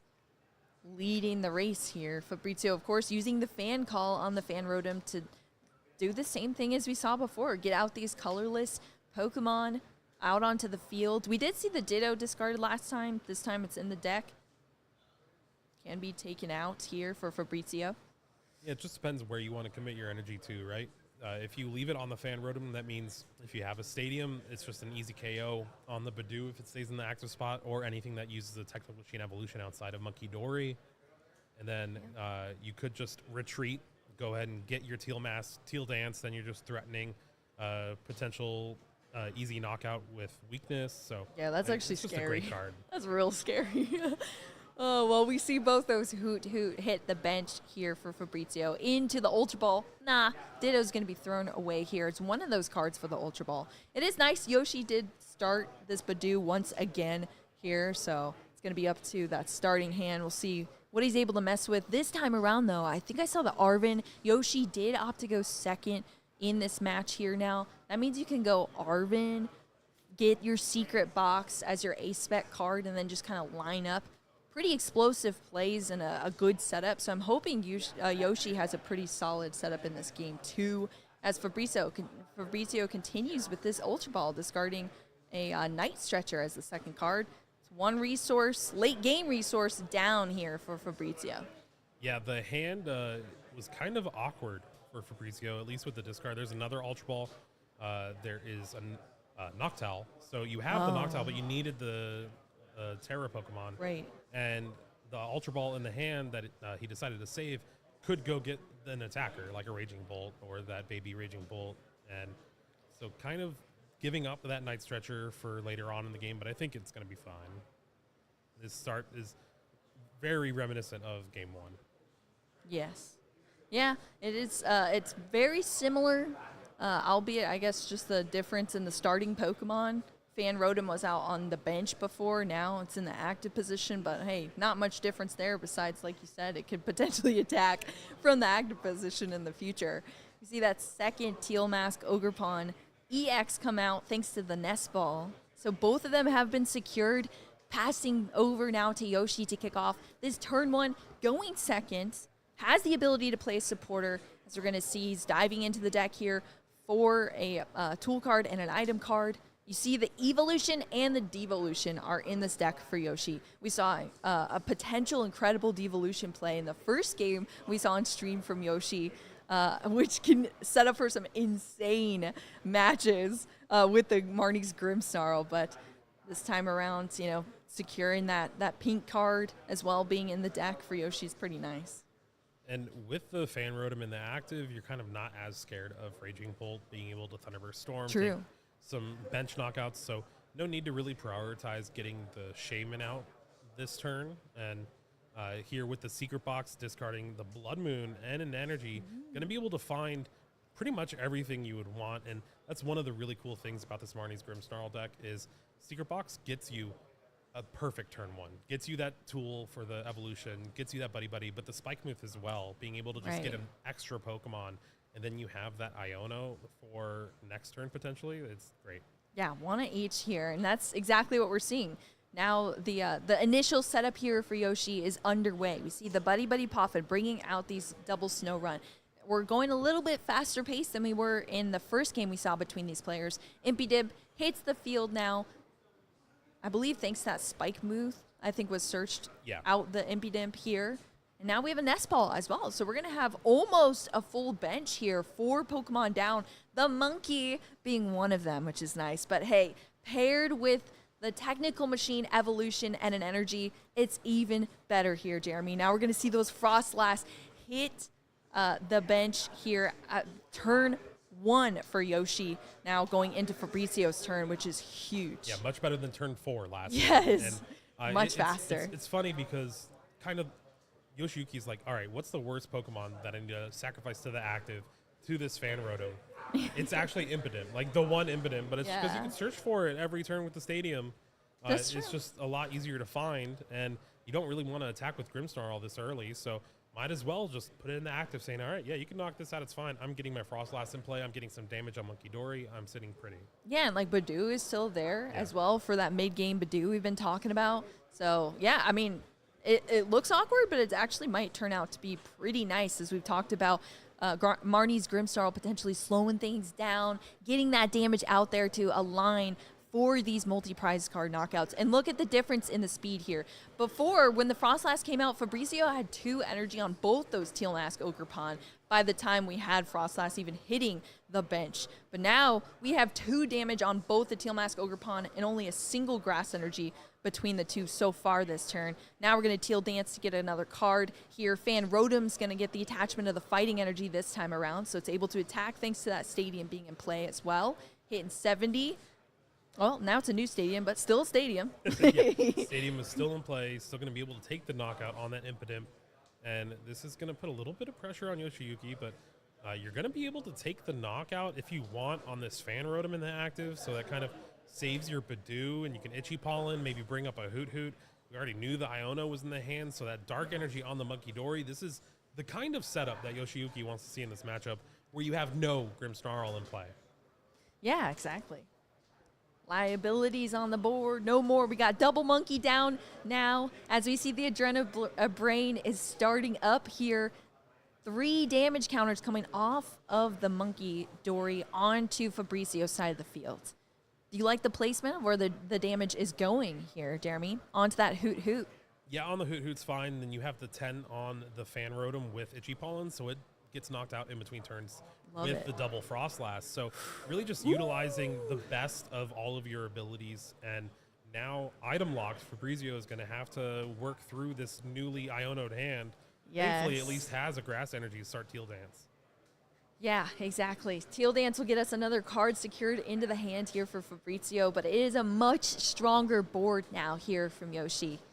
Similar to what he just did in top 8, he was able to fight. He lost game 1, fought back in game 2, and was able to, close things out in the game 3.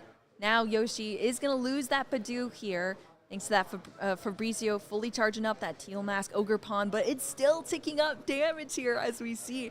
It's only 2 damage counters per Frostlass, but that adds up to be a lot, Jeremy, between these rounds. Yeah, especially with these Monkey Dory. Now Yoshiyuki's going to be able to get a second Dark Energy on him, so going to be able to Adrenabrain twice. That's 6 extra damage counters every turn, essentially. And with the rescue board on the active, the new Badoo, thanks to that Artisan, this is looking like it's going to be Yoshiyuki's game to lose. Yeah, absolutely. As we're seeing the Adrenabrain taking these 3 damage per off onto Fabrizio's side. The more damage that goes onto Yoshi's side, the more he's able to attack into Fabrizio, which is fantastic as we're seeing the damage mount on this active Teal Mask Ogerpon. The Badoo back in the active here, locking the item cards from Fabrizio as Yoshi just continues to build up his board. Yeah, I believe that is now 150 on the active Teal Mask Ogerpon EX. So that means going back into Yoshiyuki's turn is going to be 170. Monkey Dory move 30 or even just 20 and then have the double Frostlass take the last couple damage counters for the KO. And now you can start working on that benched one. Already has 100 on it, and this is looking real good. You're going to most likely run out of Badoos, right? The last one's getting knocked out. Right. Hopefully finding a Night Stretcher or Super Odd to shuffle them back in, find it again with that Artisan is really what Yoshiki's going to want to do. Meanwhile, Fabrizio finally finds a Raging Bolt. It's going to be that Baby Bolt with the Thunderburst Storm. There's no Shaman in play. Maybe we can start seeing Crispin. Yeah, you can retreat and get a knockout on a Monkey Dory, which probably is one of the best. You could take a knockout on the Frostlass as well. Yeah, I mean, that's what we need to start happening here from Fabrizio. We saw it a little bit in our previous game between these players from Fabrizio taking out those Pokemon that are actually changing the field here against Fabrizio, and that is something this Raging Bolt is able to do thanks to no Shaman. Of course, Crispin, huge card in this deck, allowing you to search out those different color energies, attach one to your Pokemon, attach from hand for the turn as well, and now this Raging Bolt is ready to go. More damage it does onto the field, the more energy that it's attached, and it doesn't even have to discard it. It's a beautiful Pokemon. In this little baby Raging Bolt, we have the Artisan being bumped out of the way now here for a Jamming Tower as well in play from Fabrizio. Yeah, and taking the knockout on the Monkey Dory, thanks to those Frostlass pings. It just leaves one in play for Yoshiyuki. That means damage manipulation is going to be a little bit worse for Wear, but still has a good setup. And now you're going to need to find something like that Shaman just to stop this Raging Bolt from being able to pick off these Monkey Dory. Yeah, exactly. I mean, we almost have a full board here after we see that Monkey Dory being wiped out of the field. So we still have one board slot open here for Yoshi. Gonna go into the deck with an Earthen Vessel, discarding that rare candy. Now to search out some energy.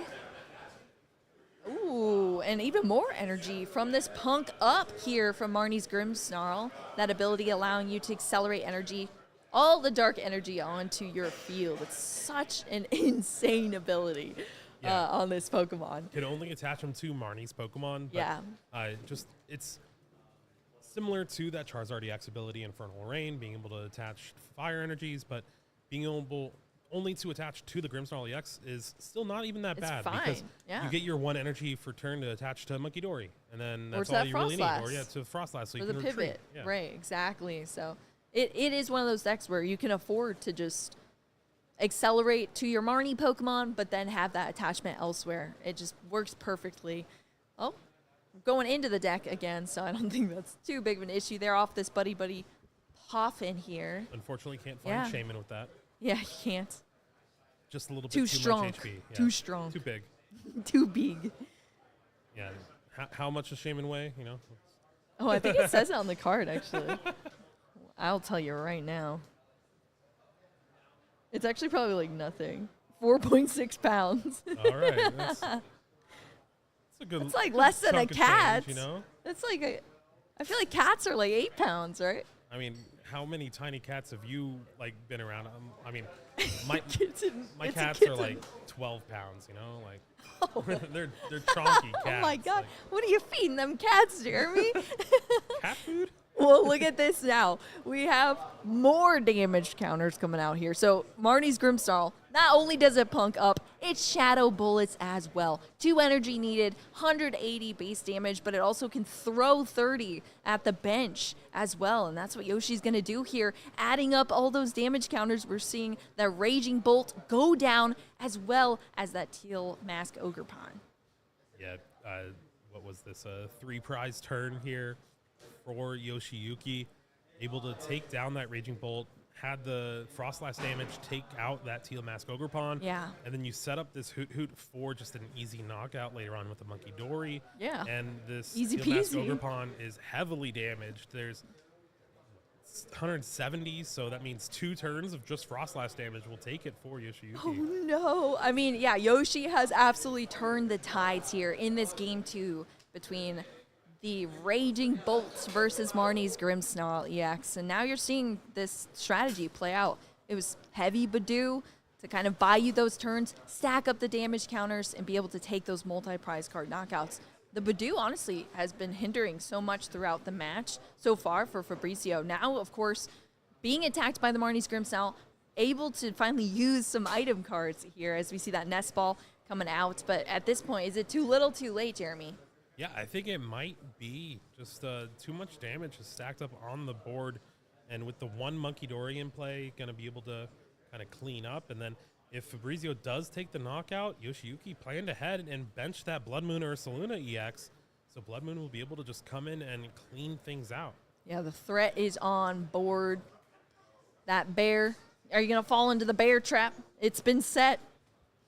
Are we going to see it happen? Flip the script here for Fabrizio just to draw into some additional cards here in this turn. Has a decent-sized hand. But I mean, Decent-sized hand, but still like, what do you needs a do lot- with it? Still needs a lot to work with Exactly. to take this knockout. Yeah. And even if you do, that's just pretty much giving up the game. Exactly. And I mean, we're so late in this game now between these players. So many resources All have right. been used. There's the concession. We're going into a game Oh! 3. Boo. Raging Let's Bolt go! up against Marnie's Grimmsnarl EX. The Marnie's Grimmsnarl EX fights back, takes us to a game 3. We're going to see it here now at the Masters Cup. Who's going to come out on top, Jeremy? Is it going to be our giant Raging Bolt EX? So well known. I feel like our NAIC is going to be flooded with Raging Bolts all over the place.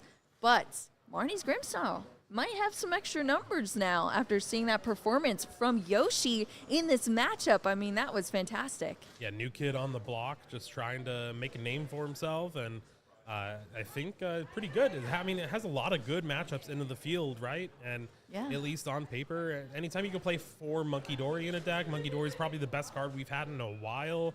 It's definitely interesting to see. And then, of course, the other side of our bracket, we have Dragapult Charizard up against Cynthia's Garchomp EX. Crazy. How crazy would it be if our finals for this Masters Cup is Cynthia's Garchomp up against Grimmsnarl. Marnie's Grimmsnarl EX? Well, I mean, that would be pretty wild. I feel like that's going to have to be an absolute Everyone slog. testing for the next 2 days, like, no, what are we doing? What are we doing?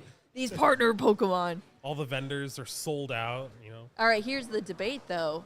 Who's the cooler trainer here, Marnie or Cynthia? Ooh. I'm going Cynthia all day. 2 fan favorites. It really too. is. Yeah, let us know in the chat. Yeah, I don't know. I think Marnie's probably done people like dirtier with just the supporter. You know, That's like true, yeah. Tons of games have been lost thanks to a Marnie. I have trauma. And tons of games have been won thanks to like just a Cynthia. You know, Yeah, like, that's true. Little shuffle draw 6. I missed that. I missed those supporters. Yeah, that's like when I came on the scene for Pokemon. So, yeah, Cynthia has always been one of my favorite trainers for sure. I got to go with Cynthia, so you could take Marnie, Yeah, Jeremy. you It's all right. cosplayed as Cynthia for Toronto Regionals one year. It's not that hard. You just wear black and be blonde. But yeah, definitely some awesome trainer Pokemon that we've gone out of these last few sets here. Journey Together and then Destined Rivals.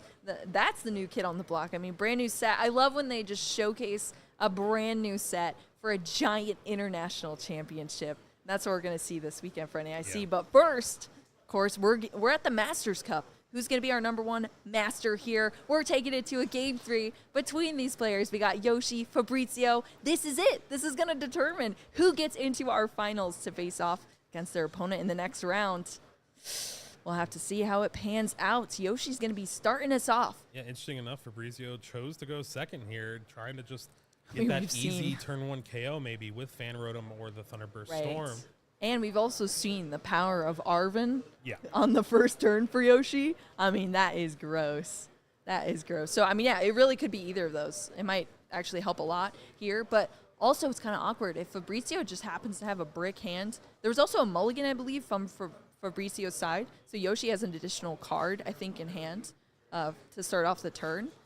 So I don't know. We could really see it go either way, because if Fabricio has an awkward first hand, it could get real clunky real fast. But you don't too often see that with Raging Bolt. Yeah, most of the time, if you have an Ultra Ball or a Nest Ball, You're getting your Fan hand's going to Rotom. be great because you'll get Fan Rotom.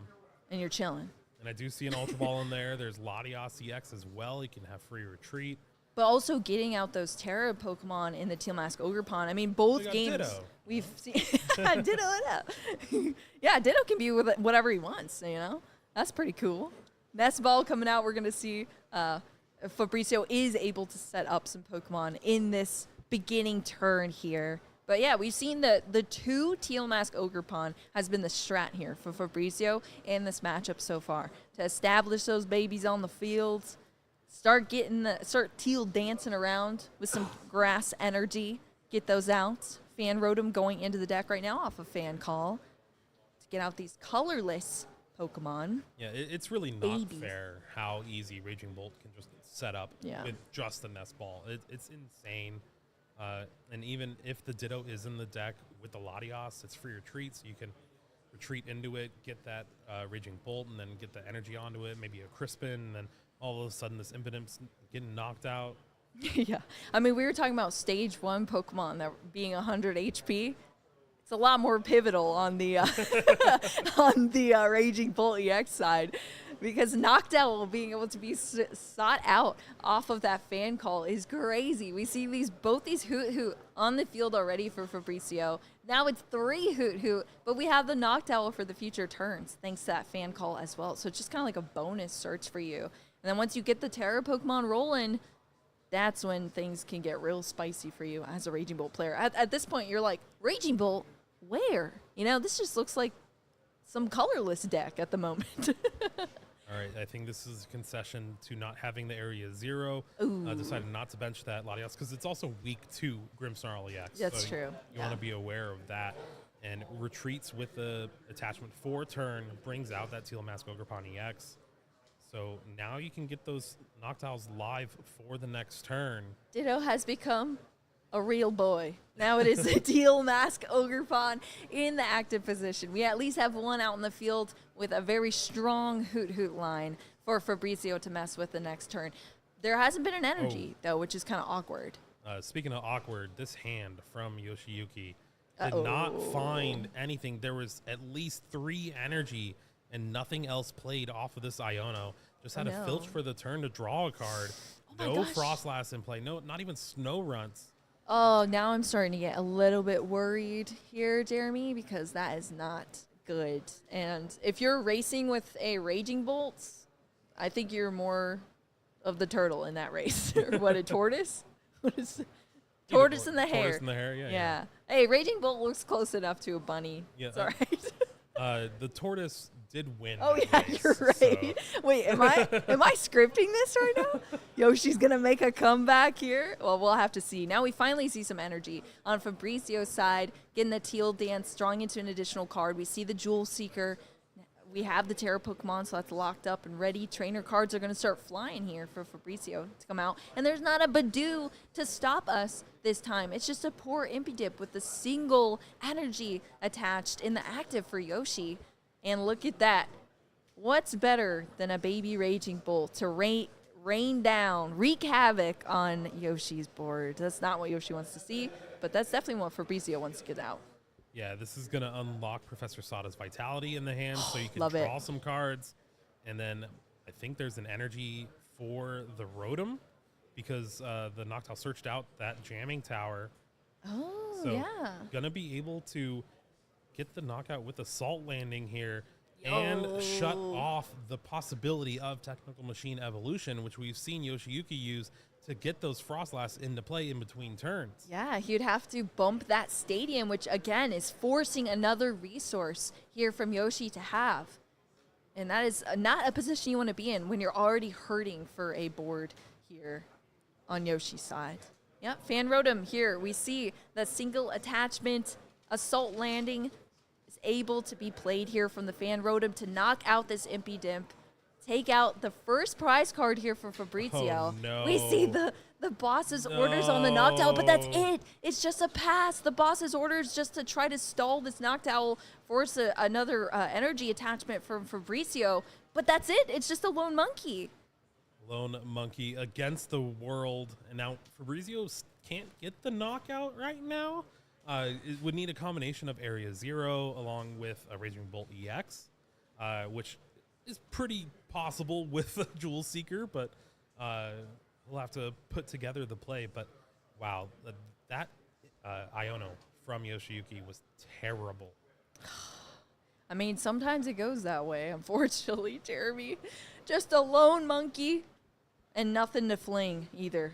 Not even some Adrenabrain action. It's got the dark energy, but it's got nothing else. Yoshi is struggling here in this game 3. As we see, there with energy the switch. energy switch. Yo. We have the retreat. That's the thing, right? Yeah, I think Fabrizio's trying to put it together here. I have not seen the hand, but now we've seen an energy switch. We see a Crispin here. That's one way to get energy out of the deck onto your field. That's it. Okay, yeah, we're just conceding here, and that is just unfortunate for a game 3.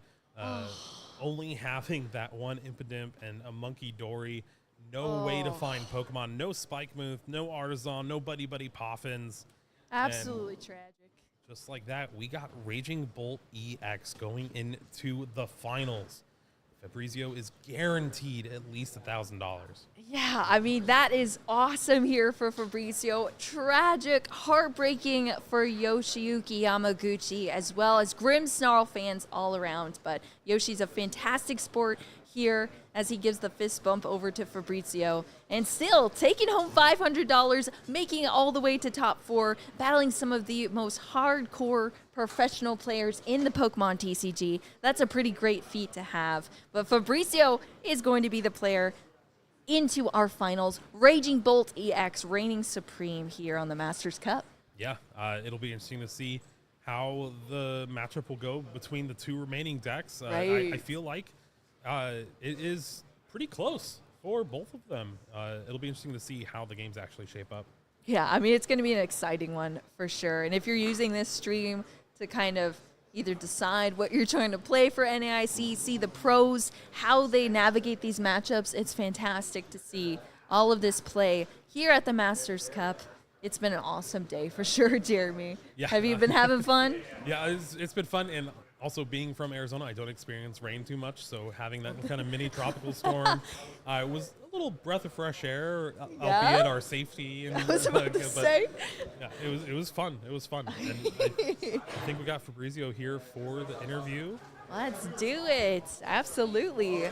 Let's chat with Fabrizio here after this interview.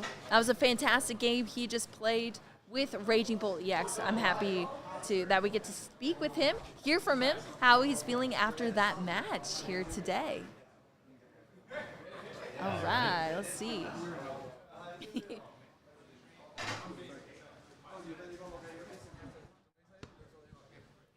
go. All right. Well, first of all, congratulations making it into finals. Now, what made you choose Raging Bolt for this, and are you also comfortable with it going into NAIC as well? Ok. Elegí jugar Raging Ball porque un día antes, ayer, estaba testeando la mayoría de matchups y la verdad que ninguno me corría de la manera que yo quisiera. Y bueno, le pregunté a un amigo que sabía que el deck era bastante sólido y más en un formato como Best of One, el mazo corre bastante bien. Entonces me pasó la lista y bueno, la jugué hoy y la verdad que dio un muy buen rendimiento. So I was testing Raging Bolt the other day, and I was playing testing matches that I would like, and nothing really was running the way I liked it. And then I was talking to my buddy, and then he recommended Raging Bolt because it has a good best of one matches. So he went along with it, and he liked it. Nice. ¿Qué piensas de correr el Raging Bolt esta semana? Siento que es un deck bastante bueno de cara a Nike. Sé que es un formato mucho más amplio, hay muchas más personas, prácticamente 4.000 personas jugando, pero es un mazo bastante sólido, es muy consistente, tiene matchups un poco malos, negativos en relación al metagame, pero es muy consistente. Yo creo que muchas veces los mazos terminan ganando por cuestiones de consistencia y creo que Raging Ball es uno de ellos. So way more variety going into NIC this year with 4,000 people, but he believes in the consistency, and so obviously has downsides to the matchups, but he believes in the consistency and it's a good choice, solid deck for this weekend. How have you been how have you liked the experience of this tournament, this invitational style where you're getting to play against all of the best players from around the world?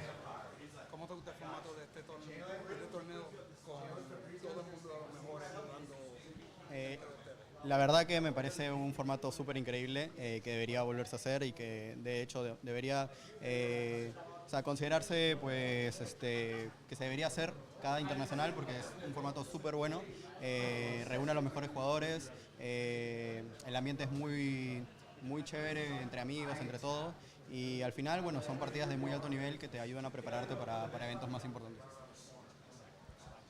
Yeah, he's saying fantastic tournament. I love the environment of everybody playing against the best versus the best and testing against everybody. And the environment is like, oh, you're among your friends and hanging out, playing, testing within the elite and getting a better idea for the NISC coming up. What was your strategy into the Grimmsnarl matchup? Can you walk us through it? Sí, en realidad la estrategia contra Grims es bastante relacionada a que no logre armar tan rápido los Frostlass. Frostlass es la carta súper fundamental en este matchup. Él, si logra armar dos, me va a condicionar bastante porque yo juego mucho en torno a los Pokémon con habilidad y bueno, su Pokémon principal es débil al overpoint de planta, es débil a planta y no puede armarlo con facilidad, entonces ahí como que yo le deniego bastante importancia en el transcurso del juego, pero me condiciona bastante el hecho de que me ponga contadores con Monkidori, con Frostlass y o sea, el game plan básicamente es matar los Frostlass lo más rápido que se pueda y intentar que el matchup gire en torno a eso. So it's a considerable matchup. You have to be careful with the Frostlasses, so you go hunt the Frostlasses down first before they start pinging your board, and then the matchup starts going down, and then the Teal Mask or upon is an obvious threat to Grimmsnarl, so loading those up and having those consistently to respond to the Grimmsnarl matchup. Just hunt down the Frostlasses, and then when the Grimmsnarl comes up, you come up with a Teal Mask for knockout. Beautiful. Now, you're either going to be playing against Dragapult Charizard or Cynthia's Garchomp. Now, do you have a lot of play into Cynthia's Garchomp? It seems maybe like an easy matchup on paper for Raging Bolt. Which one would you rather face, and how do you feel about it? Cynthia have grass weakness, right? Yeah. De Garchomp. Yeah. Sí, probablemente entonces Probably the same. Cynthia sea un matchup mucho más favorable para mí. Bueno, el Raging Ball tiene la capacidad de noquear cualquier Pokémon, pero si aún así le sumamos que tiene debilidad a planta, pues es mucho más favorable, pero todos los matchups se juegan, ninguno es 100% ganable, así que bueno, a esperar cualquiera de los dos e intentar dar lo mejor. Definitely favorable towards the Garchomp matchup due to weakness with the Teal Mask and just being able to one-shot anything that comes my way, but mainly having that grass weakness, but I'll take whoever comes my way. I like it. Yeah, we like that. We like that The competitive confidence, drive. yeah. Any shout-outs you want to give before we let you go? Sí, bueno, un shout out a mis padres que siempre están ahí presentes, a la comunidad de Perú que siempre están dando la buena onda, a mis grupos de testeo y un saludo especial a Yerko que fue prácticamente el que me dio la lista y que jugué sus 60 tal cual, no le cambié ninguna carta y bueno, y a toda la gente que siempre está apoyando. Shout out to my parents who are always with me here supporting me. Shout out to the entire Peru, where the people are amazing. And shout out to my friend who gave me the list. I ran exactly 60. I didn't change a single card. All right, perfect. Good luck. friend. Yeah, good friend. Next time we see you, it's going to be in finals, so we'll have you take a little break before then, and congratulations. All right, yeah, when we come back, it's going to be finals, so don't go anywhere, and stay tuned for the MasterCup Invitational.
Pokemon fans, it is time. We are here at the finals of our Masters Cup. Rowan Stavino up against Fabrizio Silva. This is a powerhouse matchup. Two undefeated players meeting in the finals. I'm Kyle Sablehouse. Here with me, Mr. Aaron Curry. Aaron, how are we feeling going into this finals match? No, it's been a high energy day, Kyle, and I think this is just a great way to close things out. Like you said, neither of these players have dropped the game yet today. We do have that tie, but I think it might have been an ID in the last round. Yeah, I think Rowan went into the tournament 4-0 starting off, so likely with that ID. I think Fabrizio ended up being 1 seed or 2 seed right along with him, so they didn't have to play into that the asymmetrical cut where we obviously ran into some technical difficulties. That was a wild time, but yeah, both players on an absolute run here. Top 8, top 4, right through it, and they're ready to play for a championship. A lot on the line, not only the bragging rights, but a $1,000 money match here to get the ball rolling. How do you feel about that? I'd feel pretty good if I was either of these players. They're both going to walk away with some money, obviously one more than the other, but I think you still have to feel good about this finish no matter what. They came into this room playing against the best of the best from all around the world, and they're at the final table.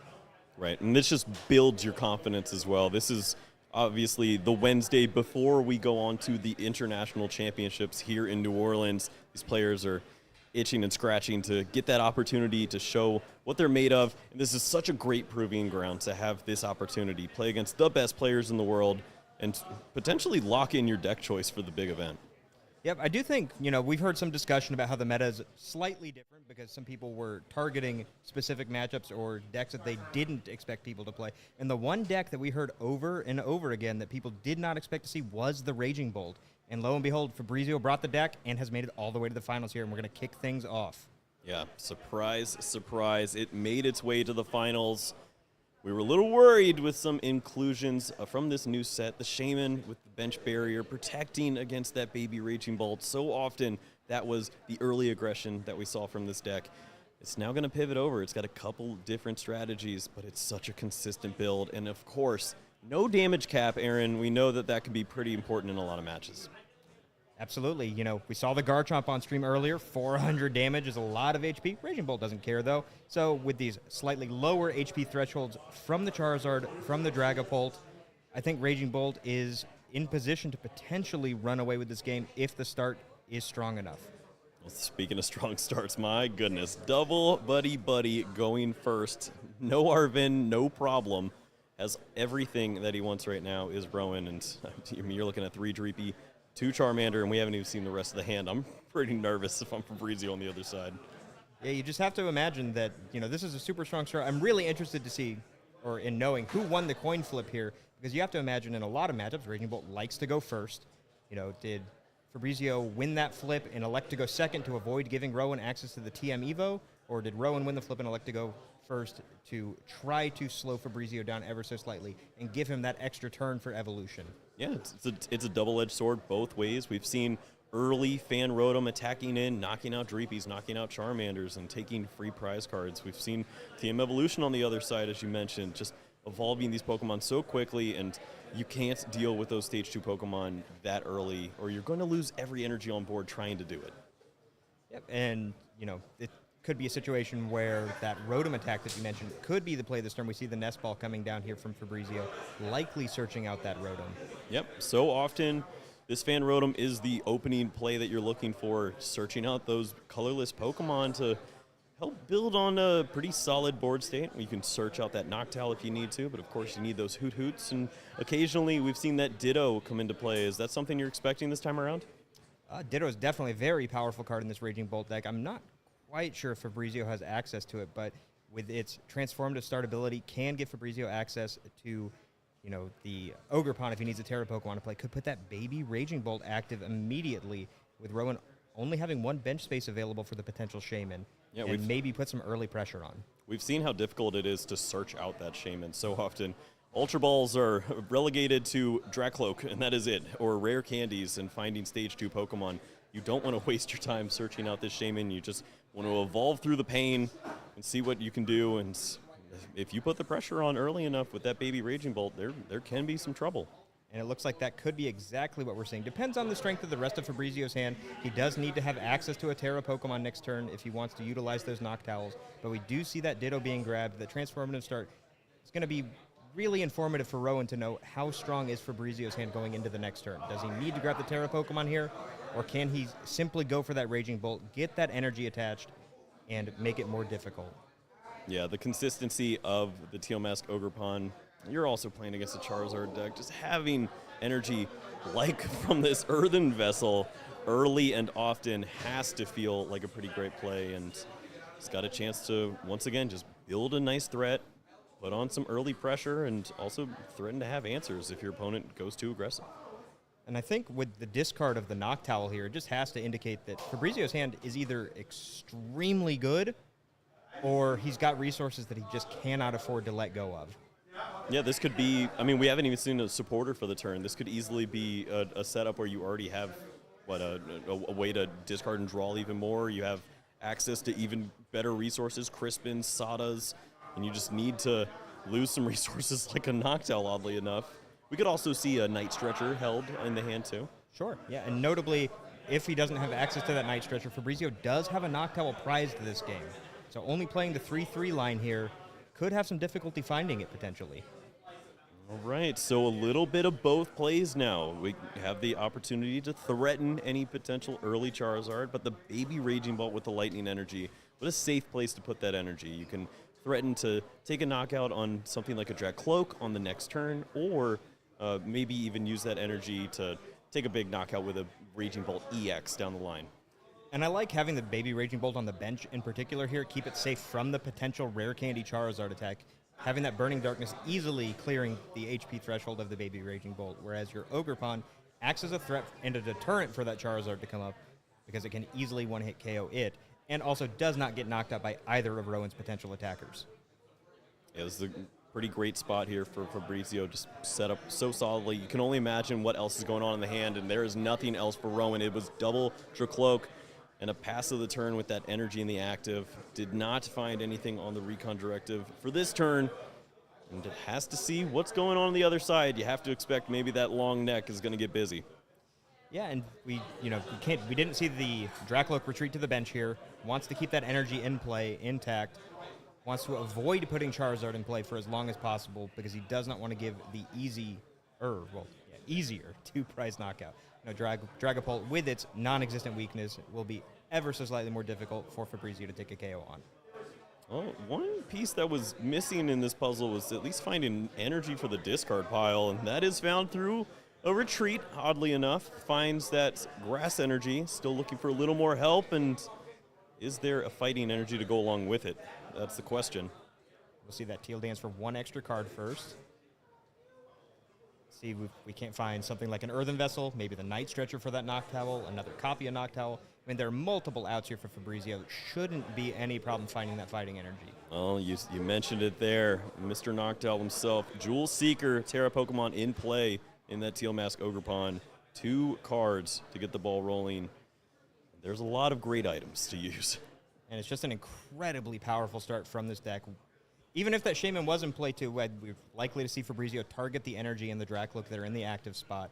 Doesn't have to mess around with hitting the bench. Can take that one prize KO immediately this turn. Yeah, what a great threat. And remove some ways for your opponent to continue to draw. It was obviously looking to be a Dragapult on this following turn, and you only have that single prize Pokemon in play. As holding all these energies, Rowan has to feel threatened by that Pokemon. It needs to be cleared. Yep, and so we're going to see the discard here from the Earthen Vessel. I liked the other grab off of the Jewel Seeker from the Noctowl too, with that Area 0 Underdepths, being able to expand the bench thanks to the presence of the Terra Pokemon on Fabrizio's board, hopefully being able to get another Terra Pokemon down, or also clearing the way to be able to get a Raging Bolt EX into play. Having 2 ancient Pokemon on the board just makes Professor Sada's Vitality even more powerful. And this is the perfect turn to do it as well. You're only taking that one single knockout. Burning Darkness is threatening that 210 hit point mark. Raging Bolt still protected if you get that Pokemon down, start to charge it up, and maybe you can just incorporate some chip damage at some point with the Raging Bolt, or switch gears completely and try to go for a big knockout if Rowan gets a little too aggressive. And then the question becomes, for Rowan, what do you take out here? You know, if we have access to the counter catcher, do you go for the 2-price KO on the Ogerpon with the energy? Do you take out this baby Raging Bolt in the active and get 3 energy off the board? And you know, we saw from the Area 0, only the Latias hit the bench, so the board is a little bit more vulnerable. Yes, I mean, if the hand works with you, this is a pretty great turn. I mean, we could even see Hoot Hoot removed from play at some point, but I mean, 3 energy in play, you have to think if you can remove that, you'll at least stand a bit of a chance around this turn, but it's, the threat of Teal Mask, Ogerpon, those grass energies, terrifying. So we see the Arven for the rescue board and the counter catcher. Looks like Rowan does not want to take out this active Pokemon here potentially, or wants to save that counter catcher for a future turn. And with the rescue board attached here, I think there's a chance we might see a Dragapult attack. Yeah, I was curious if Dragapult into Hoot Hoot would line up fairly well. You're still not dealing with one of the 2 main threats, and this doesn't deal with one either, but I suppose you're still limiting the opportunities to draw out of this situation. The unfair stamp down to 2. Ultra Balls are still live. There's a Terra Pokemon, but at least Mew's Restart will not be there. This is kind of a hedge bet play. You know, you want to take the supplemental draw off the board. Fabrizio still has outs thanks to that Noctowl in the discard pile, so multiple live cards here to kind of get back out of this situation, and has a lot of energy on board to work with if a Raging Bolt EX is to come into play. We've seen the Noctowl hit the discard pile. We've seen the Noctowl in the or already on the bench as well, so playing to some outs there. Hopefully not seeing that on the other end, and Rowan's going to continue to move along. He has the Ultra Ball, another Dracloak added to the board, even more draw potential here. And this is the type of play that these Noctowl decks can sometimes stumble on, and why Dragapult was able to overcome them in the previous format is just unfair stamp can be very difficult when you have so few resources to work with Noctowl. Yes, you can grab 2 cards, 2 trainer cards, very, very powerful ability. But at the same time, you very often need more than 2 cards to complete these big combo turns that the Noctowl decks are looking to utilize. Yeah, I mean, in a perfect world, if you do hit the Ultra Ball, you search out Nest Ball and Crispin at that point, and at least you have the knockout, but then you lose all the resources to get to that point. Dracloak already has a Fire Energy and is waiting in the wings to start to set up that 4-prize turn we've so often seen in this matchup. Maybe there's potential for that down the road, but Fabrizio does have the Night Stretcher and goes after the Mew. Yeah, I think it depends on what other card is still in the hand. You know, opting to go for the Mew over the Noctowl is pretty interesting. Right. Maybe feels that he can get more progress out of the 2 random cards rather than 2 targeted ones. You have to almost assume that the other card is Ultra Ball at that point. Sure. If you're going to ignore a Noctowl opportunity. We'll see what else is there. Wants to see how many cards are in the hand. Is Fabrizio on Judge? No, it's just, there's not much else. He removes the Dragcloak from play, snipes it off the board. And that was not much of a turn. No, what do you think about that? Not at all. This is a position that Charizard, you know, always loved to be in. Charizard loved the Raging Bolt matchup before it became a Terra-focused deck. And admittedly, it's a little bit different now that you've got the 1-prize options to kind of cause stumbling blocks and it's not a pure 2-2-2 race. But I'm sure that Rowan loves to see only a single prize taken that turn. And his fully powered up attacker is still on the board ready to go. Well, for Rowan, he is flying through the deck. Pheasantipity, double recon directive. He's seen all the cards. Don't even know if he can hold all of them in his hand at this point.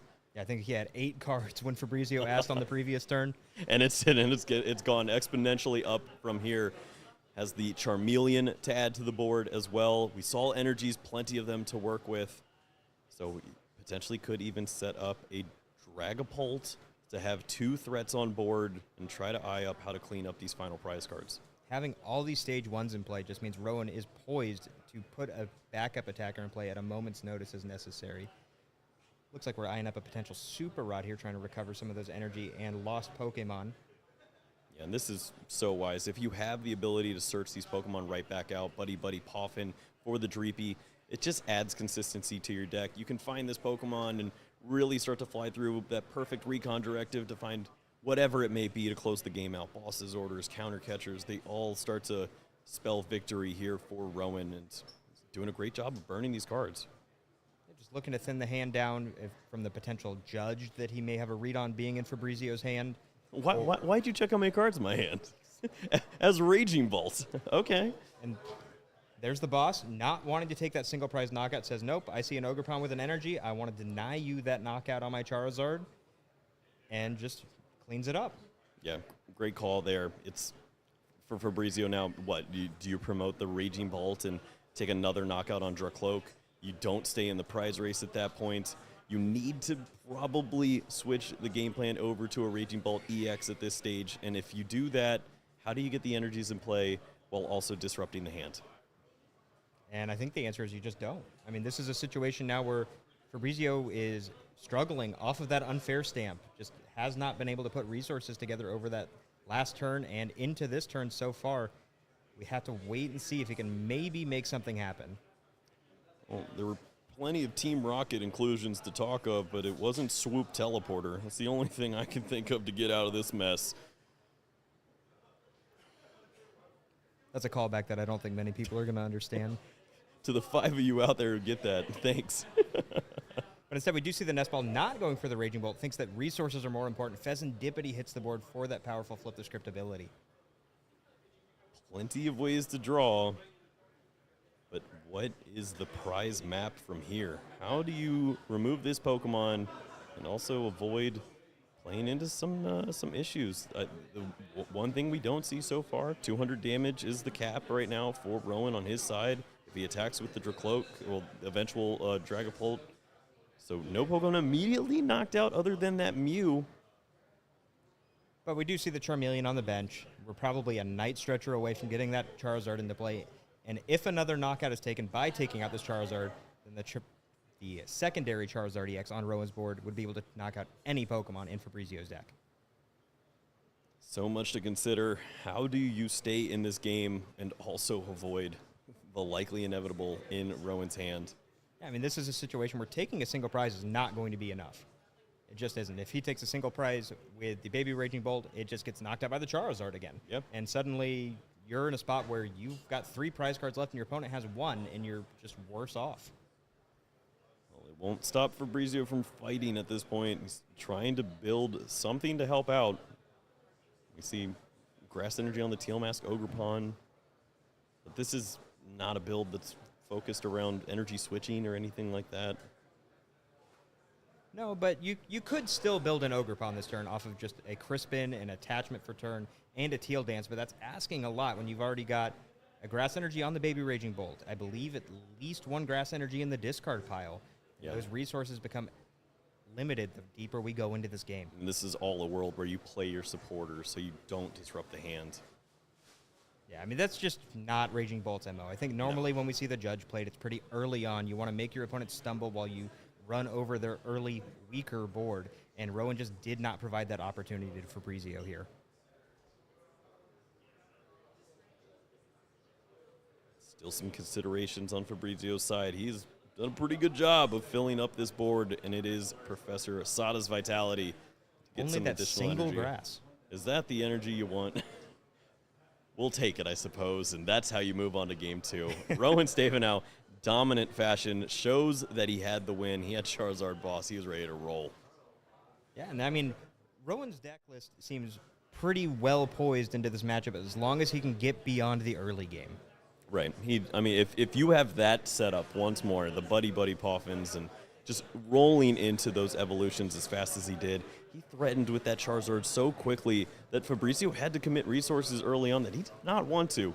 And he tried to go with a different approach. He focused on that Baby Raging Bolt. And maybe if he had gone Raging Bolt EX instead and avoided the cute plays of early on, he would have had a better shot. Yeah, I mean, a lot of times the Baby Raging Bolt is able to pick off 1 prizers turn after turn after turn. And when you answer the first knockout with a Rare Candy Charizard, it's a response that Fabrizio just wasn't ready for. Yeah, 2 rare candies, that's all you need. He finds the answer. Rowan is rolling through right now, looking to be the first ever Masters Cup champion, bring home $2,000 and a ton of confidence as he moves into the rest of the tournaments going on this week. They're just adding another accolade to the long list that he already has on his resume. You know, IC champion, world champion, regional champion, and Masters Cup champion. Yeah, that is something else. Fabrizio Would like to say something about that and has an opportunity here. Still plenty of time left, 42 minutes remaining in this finals. And we'll see what you talked about earlier. Is this a matchup where Fabrizio wants to focus on himself or focus on his opponent? Which one do you want to go, first or second? And listen, if Fabrizio elected to go second last time and Rowan had that start, maybe he's thinking over his decision from the previous game. Maybe he really thinks that he needs to go first here, or he just accepts, that happens sometimes. He's not going to open double buddy Poffin every single game. Let's try again. Yeah, you get potentially 3 chances if everything goes your way here. Hopefully that doesn't happen for you if you're Fabrizio. And he's also got some mulligans to work with this time around, so this could be a pretty ridiculous opener here. We've seen if you give Raging Bolt extra cards, almost guaranteed results in Earthen Vessels, energies flying left and right, and a big old setup, and that is number 3 on the mulligans. And it does look like Fabrizio may need some help from those mulligans this game. We see 2 copies of Professor Sada's Vitality, I believe, in these prize cards, along with one of those fighting energies. So maybe having some difficulty as the game progresses getting those energies onto the board. Yeah, that can be certainly tricky if you have to focus on that early Crispin to get those energies accelerated. It means that you might not be taking the knockouts you exactly want to, or you have to overcommit. And for Rowan, it is the Badoo. Free Retreater, Itchy Pollen. Maybe not your favorite card in this matchup. It can go either way depending on how many cards Fabrizio plays in the opener. Yeah, and with so many extra cards given to Fabrizio, I have to imagine that the Itchy Pollen probably is not going to have the chance to be as effective. And the Rotom opener is exactly what Fabrizio is looking for here. Going first. Gets to see all the items. I think he bet on himself, and I think it's working out fairly well. Yeah, I don't think you could ask for much more. I mean, maybe an extra mulligan here. Maybe the Ditto opener would be a little bit better. Yeah, I'm sure he's okay right now. This is going phenomenal. You can even, potentially add the Noctowl into hand. It just depends what else he has to go along with this, but what a great setup here. Absolutely, and I think, we see the backup Rotom, which means that we might have an Ultra Ball in the hand, just looking for something to discard. Yeah, maybe he's feeling the heat of this New Orleans weather and just wants to get a couple extra fans down. Just wants to tell Rowan it's okay, we're all going to stay cool. Yes, everybody calm down. It was just one game. Ditto already in hand. No need to fan call for it. Gets the card, retreats into the Ditto. And what are we transforming into this time? We saw the Terra last time. He's going to stay tried and true there. Has the grass energy to go along with this. A lightning in the discard pile. My goodness, this is looking strong. Yep, setting the game up for a Professor Sada to recover that at some point. Or even Night Stretcher. As long as he's not under that Itchy Pollen lock, that discard pile is an open resource for that card. So we'll see the Teal Dance come down. A third Hoot Hoot on the bench, too. I think we're going to see some Jewel Seeking. Yeah, it's lining up to be that way. I see a pink card in that hand. Prime Catcher could be on the menu at some point. There's a lot going on. Rowan, what do you have to answer? It's Arvin to start things off, so we're still on the buddy train.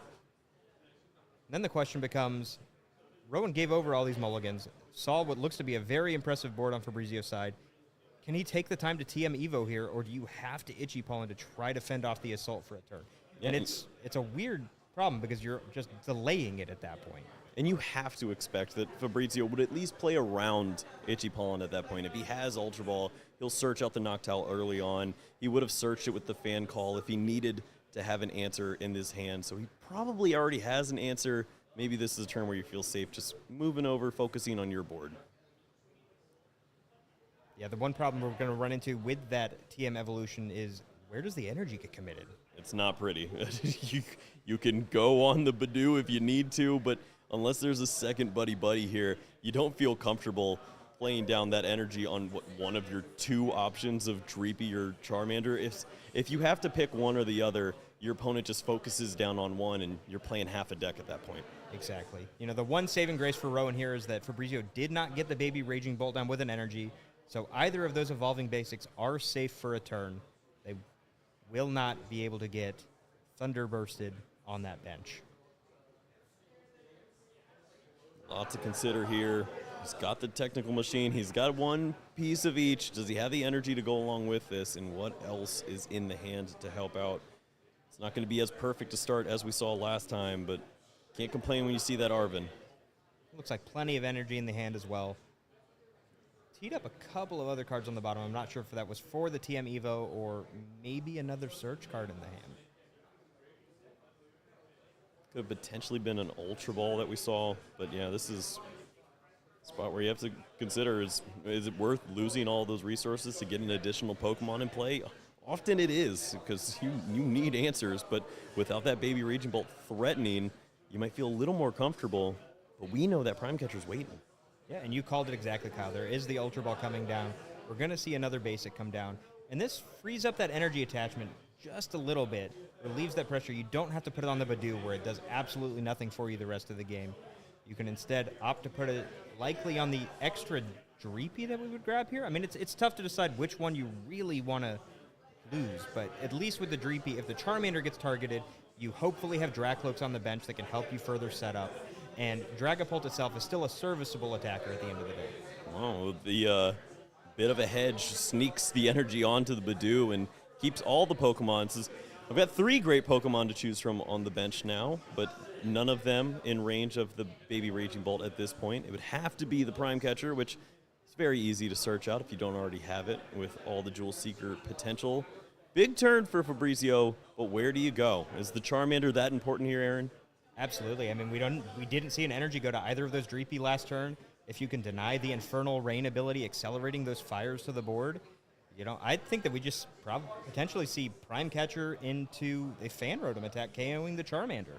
As long as we have access to a Noctowl, you can easily set the play up by grabbing one of those Area 0 Underdeaths. Lines up so well. Maybe switches Rowan's plans to targeting Hoots with Dragapults, and then we get into those wild matchups where it's just 70s left and right trying to deny setups. It can be pretty crazy from this point, and we'll see how Fabrizio feels about that. Do you go after the Dracloaks? Do you take away the energy opportunities? I think you saw how strong the Charizard was last time, how big of a problem it was for you, and you just need to get that off the board if at all possible.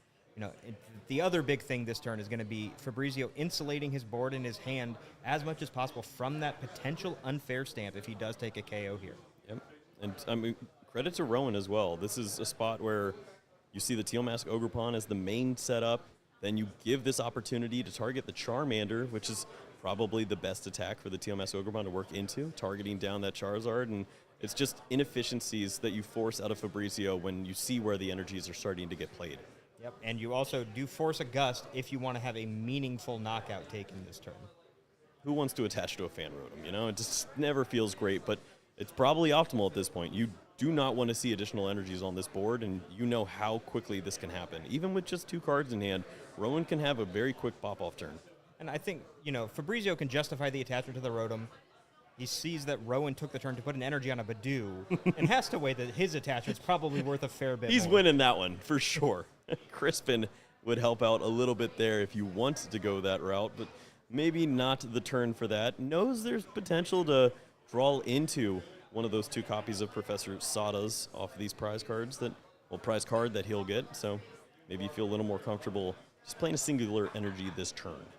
Also could be a situation where maybe queuing up the Ultra Ball, maybe not with the shuffle happening here, but you could potentially be a double Jewel Seeker turn if you feel you need a few more resources to get that more robust field set up. Yeah, there's always that double-edged sword of if your opponent does have the answer, target down the final Hoot, then you feel really disrupted at that point, overcommitting to that board, walking into unfair stamp situations. But if you have the answer here right now, it seems like enough. Take the knockout if you can on the Charmander, but it's not there. He has to take the Badoo KO. Wow, that's, just really valuing that A-Spec, wanting to keep it in the hand. And this opens up the door for Rowan to potentially do something like a Rare Candy Charizard Counter Catcher Unfair Stamp on the Teal Mask Ogerpon. And admittedly, that's a really, really difficult card-intensive combo to pull off. Ooh! Okay, well, this was pretty good given the circumstances. We might be getting there. This is actually really close. Not only was Rare Candy and Ultra Ball found, but Luminous Energy Monkey Dory. It's just seeing the combination of cards is just pretty scary, even though matchup focused, it's not the most important thing. And also, notably, found the Pheasantipity to just find even more cards after this Recon Directive. Yeah. flying through this setup, looking for maybe a little more help here. You have to think that if a counter catcher was found, taking out a Pokemon like that Teal Mask Ogerpon would be delicious at this point of the game. I'm a little surprised here not to see Rowan go for the Ultra Ball into the Charizard prior to doing these recon directives and the eventual Pheasantipity flip the script. Yeah, most of the time that debate is settled on what cards you put back with Iono, but it was only 2 cards. I don't think you're really disrupting what you'll see unless those 2 cards were the worst. And apparently they may have been if we're going to continue here. They stink. Whoa. We Found see a pink card. card. That's dangerous. And Rowan noticed Fabrizio didn't play a pink card last turn. Is he going to follow in kind? I mean, we know the unfair stamp obviously only active if a knockout was taken on the previous turn. Fabrizio did take a knockout on the previous turn. And now we've got the Rare Candy Charizard. The only thing missing from this combo is that counter catcher. Right, and if you play into this, it's a little bit of an overcommitment, but honestly, it's nearly a game-winning play. If you remove that Teal Mask Ogerpon and leave your opponent on Jewel Seeker top decks, Ultra Balls into Mew, restarts, trying to get out of this situation. Jewel Seeker doesn't do anything. There is no other Terra Pokemon in play. You could set them up for huge failure off of those 2 cards from Unfair Stamp. Rowan ensuring that he has enough fighting energy in the deck thanks to that Super Rod. We're going to see the Rare Candy Charizard for that Infernal Rain. And here comes the big Fire Dragon. So crucial, finding those energies. It just gives you that peace of mind that the rest of the game you'll be comfortable playing those energy attachments, having a secondary attacker. It's the one thing that Dragapult really struggles with, and Charizard complements it so well. Is it time for the pink card? Can you get wild and find that counter catcher here? Is it the play? So often, it seems great. It is Jamming Tower, Unfair Stamp. My goodness, he's going for it. Now, the Jamming Tower itself doesn't do a ton here, but... One less just, card. Yeah, one less card off the Unfair Stamp that isn't counter catcher, and also potentially... You restart, trying to draw out of it, not finding anything. Maybe this time around, we'll see the Noctowl as the focal point. Big setup. Rowan, he's going to have draws for the rest of this game, and now he has a prize card to go along with it. 5-5 here in game number 2. Yeah, notably, the extra Charmander from Rowan's list was hiding in the prize card, so he was not able to set that up on the bench. So this one Charizard is going to try to put the entire team on his back and carry Rowan over the finish line in this game, too. Well, I think he's going to walk into a problem here. There's a Terra Pokemon with some grass weakness coming his way. But other than that, Dracloak's ready to roll soon after. So Crispin for turn does not draw any cards, but gets the grass energy out of the deck. Fabrizio still has a few outs here. We've got the Earthen Vessel available. With the grass in the discard pile, we have access to Night Stretcher. I mean, fairly fortunate here. I mean, this was 3 cards. Did not have anything to search out, find answers with Noctowl. Finds the Crispin, has an energy accelerated. Is there another grass energy to go along with this? It looks like there might be Night Stretcher. Whoa. Huge find here. Playing with just grasping at straws, trying to find answers, but has exactly enough to get the job done. Removes the Charizard, and is now down to 3 prize cards remaining. Fabrizio trying to make this a game 3, but he's still got a little more work to do. And this was exactly what Fabrizio wanted to do last game and wasn't able to pull it off. We'll have to see if the script looks a little bit different now that things swung his way.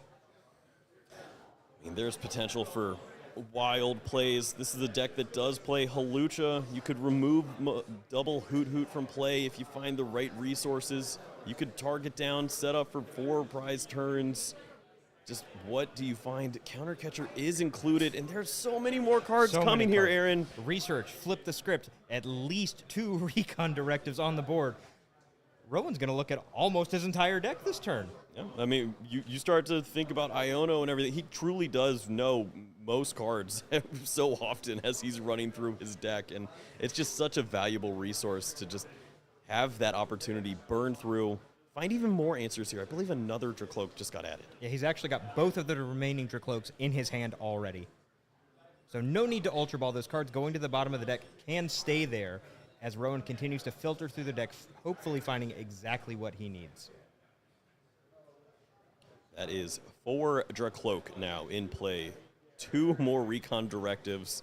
If it wasn't enough to see what, 7 additional cards, taking 5. He will see even more from this point and add to this flurry in his hand. He has every way to move a Pokemon in there now with a boss's orders and multiple counter catcher. He has a lot of pickings here. And I almost think that the card that he's looking to have active should just stay active, though. Like you mentioned, that Hawlucha is available. Can see a Phantom Dive, putting that Ogerpon to 200, freely being able to ping it with a Hawlucha later in the game to take that KO. Yeah, that's a great point. You could set that math up and maybe even work in that 5 prize turn at one point if you can. You could set up the damage on the Raging Bolt and maybe leave a little bit of that left over on each remaining Hoot. Force your opponent to go double Noctowl, which is wildly inefficient, and you just have the answer ready in that Hawlucha. But does he want to use this earlier on? Maybe you can set up a game on board situation here. Yeah, I think the big thing here is just going to be whether or not Rowan wants to hold on to that Hawlucha. You know, the other thing I'm interested in is whether or not he got the Charmander off the prizes last round, but I don't believe so because he played Research earlier. It looks like maybe not the cards lining up for that route, but he's got so much in hand, and this is that spot when you're playing against Raging Bolt, and you know they have one major weakness. They do not disrupt your hand, and if they do, it's wildly inefficient. And Fabrizio still hurting from that unfair stamp. Does not have a lot of cards to work with, while Rowan has the world as his oyster right now. And that just leaves you in a spot of what do you feel the most comfortable with dealing. Wants to set up that strategy that you were talking about. Oh my goodness, this is the one way you can do that a little early. It's the best of both worlds. Double counter catcher, damage to the Teal Mask, damage to the Hoot, remove both from play, down to 2 prize cards remaining, and having a ton of answers. Aaron, I need one final follow-up. Is this a Blood Moon Ursaluna in the deck list as well? Is that answer here too?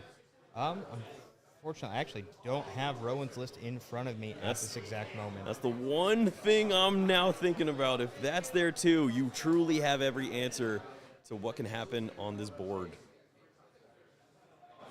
And it looks like there is no Blood Moon in the deck. Okay, so a little bit of a play where, I mean, honestly, what a great play to not only remove and go down to 2 prize cards remaining, but getting those energies off the board when your opponent has next to nothing is crucial. Huge. Now, Fabrizio does still have 2 ancient Pokemon in play. Professor Sada's Vitality could up that energy count, but you know, if we're seeing that baby Raging Bolt being picked up, it's pretty unlikely that that card's in the hand. Makes you wonder where Fabrizio goes from here. I mean, you still have Prime Catcher. Maybe there's a world where you can set up and take a knockout on Pheasantipity and then try to close out with the Raging Bolt. Can you get an energy on that Pokemon and still take a knockout on Pheasantipity? You have to see a lot of great draws to get that done. It's going to be very difficult. I know Fabrizio has to know he has at least 1 turn. With the Hawlucha already expended, there's not going to be a multi-prize turn set up here from Rowan. But just still, having to get 5 energy in play to be able to KO a Dragapult at some point, you know, if he doesn't have the ability to do a big Thunderburst Storm for 90 this turn, so there's not going to be a prize taken by that baby Raging Bolt unless he has access to the energy switch in his list. But it was prize, so it all comes down to whether or not he picked up that specific prize card. Where do you go from here? Noctowl, Jewel Seeker, finding Nest Ball, Earthen Vessel.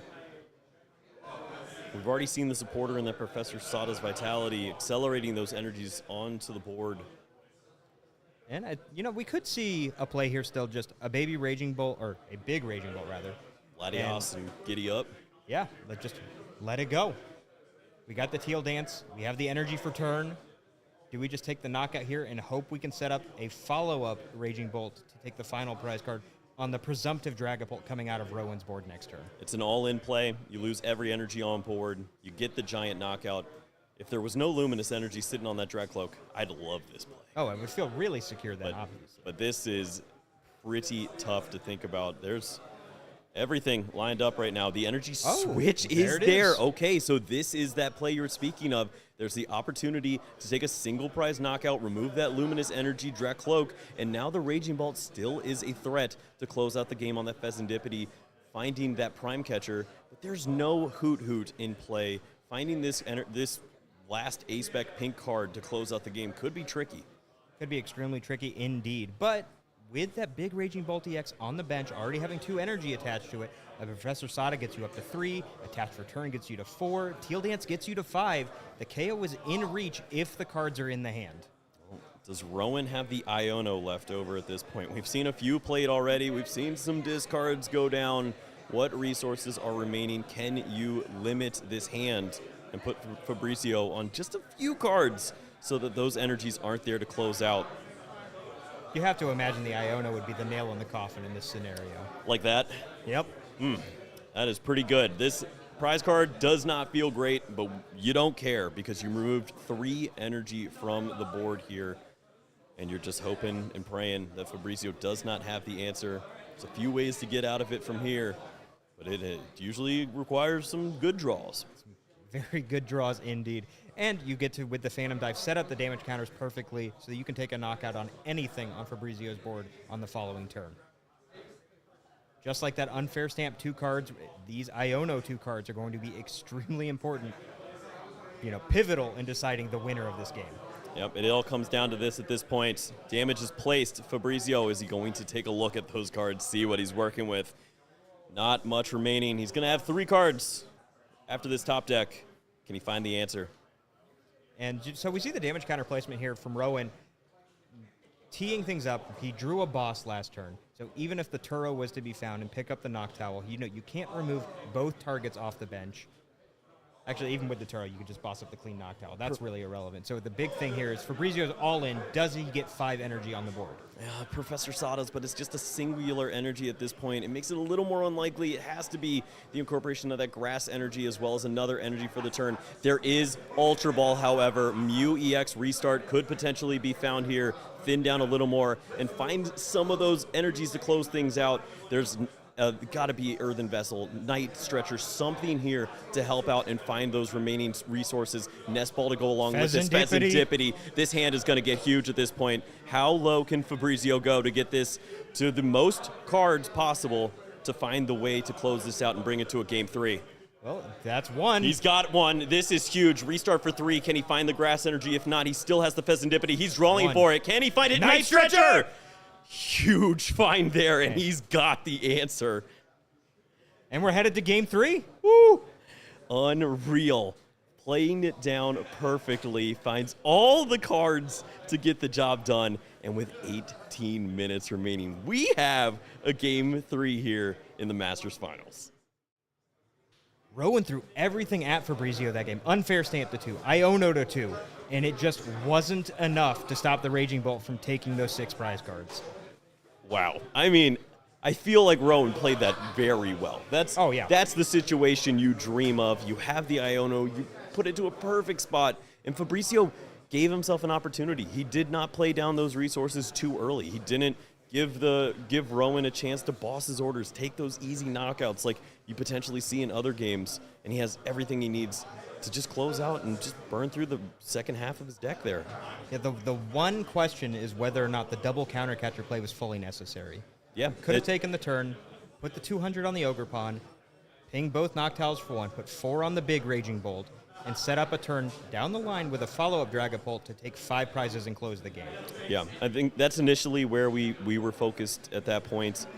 It seemed pretty nice to remove the energies, but ultimately, if you set up that knockout, your opponent goes down to 1 prize card remaining. Maybe that Iono hits even harder if you don't exactly have the perfect 5 prize turn. So now we get to seed. Does Rowan want to go first or second? Yeah, did he like how this is the going? same age-old question. What came first, chicken or the egg? What does he want to see? We have mutual respect here. Fist bump going down. Rowan wants to start things off, and why not? Yep, so Rowan acknowledging that Fabrizio really prefers to go first, and we saw with that explosive start last game was able to have exactly enough turns to close the game out. Yep, this gives Rowan an opportunity to build on this board. When you find the Buddy Buddy Poffin, you feel so rewarded and justified in all of your thoughts of how this could potentially go in the opening turns. Great opportunity here now with the double Dreepy setup. We'll see if the prizes will nip him here as he checks out what energies he's got to work with. Yeah, I mean, I have to wonder if Rowan just knows if he goes first, he's going to have a Buddy Buddy Poffin in his hand. No Arven required, no supporter necessary. It's going to work out. Yeah, that's plot armor. You know, when you win like this, you need to have some help on your side, and he's found it. He's going to find some bad news on that deck search, too, with 2 rare candies prized. That's the rare candies, right? Yeah, I believe so. Yep. Okay. Woof. Might regret going first now without that TM Evolution access.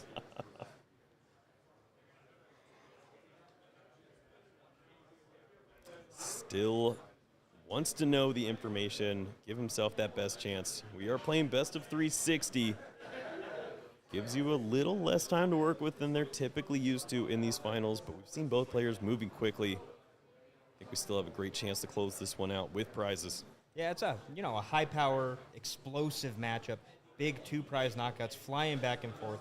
Not a lot of setup going on. There's no jockeying for position. It's just wham bam, your guy's hitting the discard pile.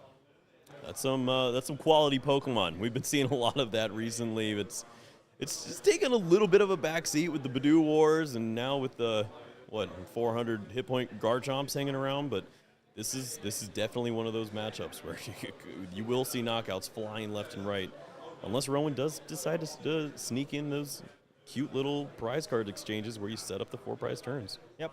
And, like we heard earlier from Fabian, the Raging Bolt was the one matchup he wasn't looking to see in that 400 HP, behemoth of a Garchomp deck that he was piloting. So I have to imagine that Rowan also doesn't feel super great, even though his Pokemon are almost as big as those Garchomps. Right. He should be sticking around. He deserved this. He set up all these Pokemon. Now he has to do it without rare candies. Yeah, and also Fabrizio, this game has to do it without Ditto access. We saw that Ditto being pivotal in finding the Terra Pokemon for him both of the previous games. Without access to that transformative start ability is going to be a little bit less efficient in his setup. Well, either way, moving on to the Fan Rotom to help out with this initial setup. Find those Hoot Hoots. Does he ever finally set up and put the Noctowl in his hands? I feel like we see that so often as one of the premier plays, and Fabrizio just does not like going for that early Noctowl. No, I mean, we see when he opens with a Noctowl, it goes to the discard pile. Right, get it out of here. we don't need you. I'll use a Night Stretcher later on. It is Crispin time with a board of Hoot Hoots and a fan. And I wonder, again, if Fabrizio puts himself in these situations where, if you put the Noctowl into your hand, you just anticipate that your opponent is going to Iono it to the bottom of your deck. Would prefer to have, the one in the discard pile that gives you more outs to draw into it, and hopefully leave the other ones in the deck so you could just draw into them naturally. That's a great point. Knowing where that Pokemon is so often is important. Knowing it's on the bottom of your deck doesn't help you at all. So this is a really big turn 1 going second for Fabrizio, though. Taking the KO with Assault Landing, thanks to that Crispin attaching the extra energy to the Rotom for the turn. Yeah, it's not typically how you see this card used, but the retreat was very important there. It sets up for this turn where now Fan Rotom takes away the Charmander.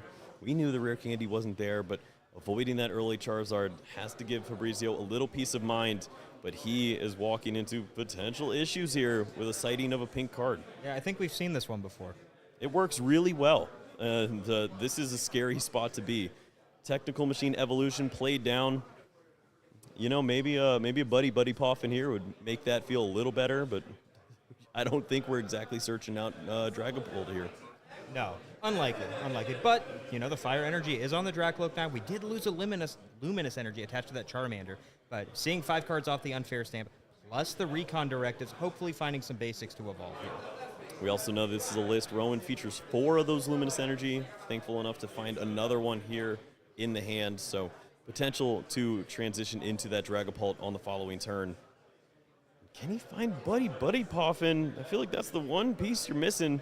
Recon Directive number 2 trying to help out. Jamming Tower doesn't help. Luminous could help next turn, though. I think he's already got one. Well, maybe he wants another. Yeah. You certainly know you don't need the Jamming Tower. Yes. Yeah, it's certain, and we see the debate there from Rowan. It's just, what do I need to work with in this spot? I think he held jamming, so maybe values getting that Area 0 out of play, does not want Fabrizio to have access to the wider bench. Keep the Hoot Hoots as being 60% of the bench available to him. Keep the Rotom on the board. Don't let too many of these powerful EX and ancient Pokemon hit the field. Oh, what a scary spot to be in. If you don't have the Buddy Puff and you don't threaten the Charmeleon and you don't threaten the energy acceleration next turn, there's just a single fire energy on the active, and this Pokemon could likely be knocked out on the following turn if Fabrizio finds the right cards. He's got to bank on that unfair stamp being pretty unfair. Aaron, what are we looking at? 3 cards. Well, the 3 cards is one thing, but an interesting interaction here. Thanks to that Jamming Tower, the TM Evolution did not get discarded. If Fabrizio does opt to take it out of play with another Area Zero, Rowan has another turn to find basics to set up his bench a little bit. But we do see a Nest Ball for a Terra Pokemon, and if there's a Night Stretcher or a Noctowl in the hand, Fabrizio could really pop off and overcome the unfair stamp. Yeah, this was not a search for Mew, so if the cards are played down, it's likely going to Noctowl, and he's got the Terra lined up. What else is he working with? He has already had the Mew. He's drawing a couple more. Can he find an answer? Ultra Ball would be phenomenal, if not for the Noctowl itself. The Night Stretcher 2, Grass Energy provides 1 additional resource. Man, you fly by the seat of your pants with this deck. And Fabrizio still seems to just be firing on all cylinders, no matter what Rowan tries to do to disrupt his game plan. The big thing here, does he have the Noctowl? Because the Assault Landing more or less isn't going to accomplish very much this turn. Another Grass Energy. Just preemptive preparation. Where else do you play that energy? It doesn't feel good on any other Pokemon on board. No, just debating whether or not he wants to save it for Teal Dance next turn. Yep, that is not the turn that he's looking for. Rowan, a deep sigh, understands he's got another chance here. Did not lose this Pokemon. Actually has damage on board for the first time in who knows how long. And he's got Legacy Energy Monkey Dory, but I think he's a little more tempted with some other plays. Yeah, unfortunately, he's going to have to commit that Luminous to the active, assuming he has a Dragon Ball, which we see the Ultra Ball could be coming down. Needs both of those energies to utilize Phantom Dive, I think. Again, we could see Rowan go for that Hawlucha play, get the Ogre Pawn off the board. Depends if you want to commit those additional energies to the Dragcloak, eventual Dragapult. You've got a 70 damage knockout, but yeah, dealing more damage with Dragapult seems optimal at this point. He's actually got the whole play lined up in hand. He has the Ultra Ball, he has the Boss, he has the Dragapult, and the Luminous. If he wants the Ogre Pawn off the field, it would go away this turn. Okay, we saw how important it was in the last game. Double counter catcher to get the job done with the inclusion of the Hawlucha. It's a lot of resources, a little less this time around with the Pokemon on the bench. Do commit all your energies to that one space. You do open up bench space, but you do remove the Terra. And we know how important that can be in this matchup, especially staring at triple Hoot Hoot on the bench. And it looks like we may be going for it here. We do see the Hawlucha coming to the hand thanks to that Ultra Ball. Flying entry. And with a Boss discard, Rowan showing Fabrizio, I've got another one, don't worry. There is certainly going to be some fireworks this time around with a Charmander inclusion here too. Prize cards to be taken. What if it's rare candy? Man, this could turn around real quick. And there we see the double ping. Hawlucha flying onto the board along with Dragapult. Oh, research. Okay. So did not want to go with the Boss guarantee. Instead, it switches over. I mean, he would have had to play down his whole hand to 0 at that point and didn't want to do just that, relying on the prize cards to get out of this mess. Leaves his opponent still in a spot where you remove 2 prize cards, stay in the race, and this is not an optimal turn with 2 energies on a Terra to try to target down this Dragapult. You're still nowhere close to the knockout. Yeah, but opening up bench slots for those ancient Pokemon to hit the board, there is a Lightning in the discard pile that you could Sada to a potential Raging Bolt EX if it comes into play. And energy on board to discard with Bellowing Thunder. But it looks like instead we do see the Teal Dance coming down. Additional energy. That's one more card to be seen. We still have not seen that Noctowl Pheasantipity added. One less Pokemon for ancient Sada shenanigans here, but you have to love seeing additional resources. Yeah, and it looks like we may have found a Night Stretcher if that discard pile is being picked up. First, we're going to see that flip the script. Maybe informing the decision of what would be grabbed, whether or not that resource needs to be utilized. Yeah, they're just great understanding of how you need to play out this sequencing here. Maybe you can find a little more help. Still have not seen a supporter as well, but we have seen Crispin played on a previous turn. Ways to accelerate energies basically comes down to Sada at this point, and it is Noctowl searching even further. And we actually have an opportunity for a pretty unique. Oh, nope, we're 10 short now. I was gonna say, I thought we maybe could get there with a Myriad Leaf Shower, but we're not quite there. Outside of some crazy energy switch play. You know, I'm not ready for that, especially with Charmander waiting here.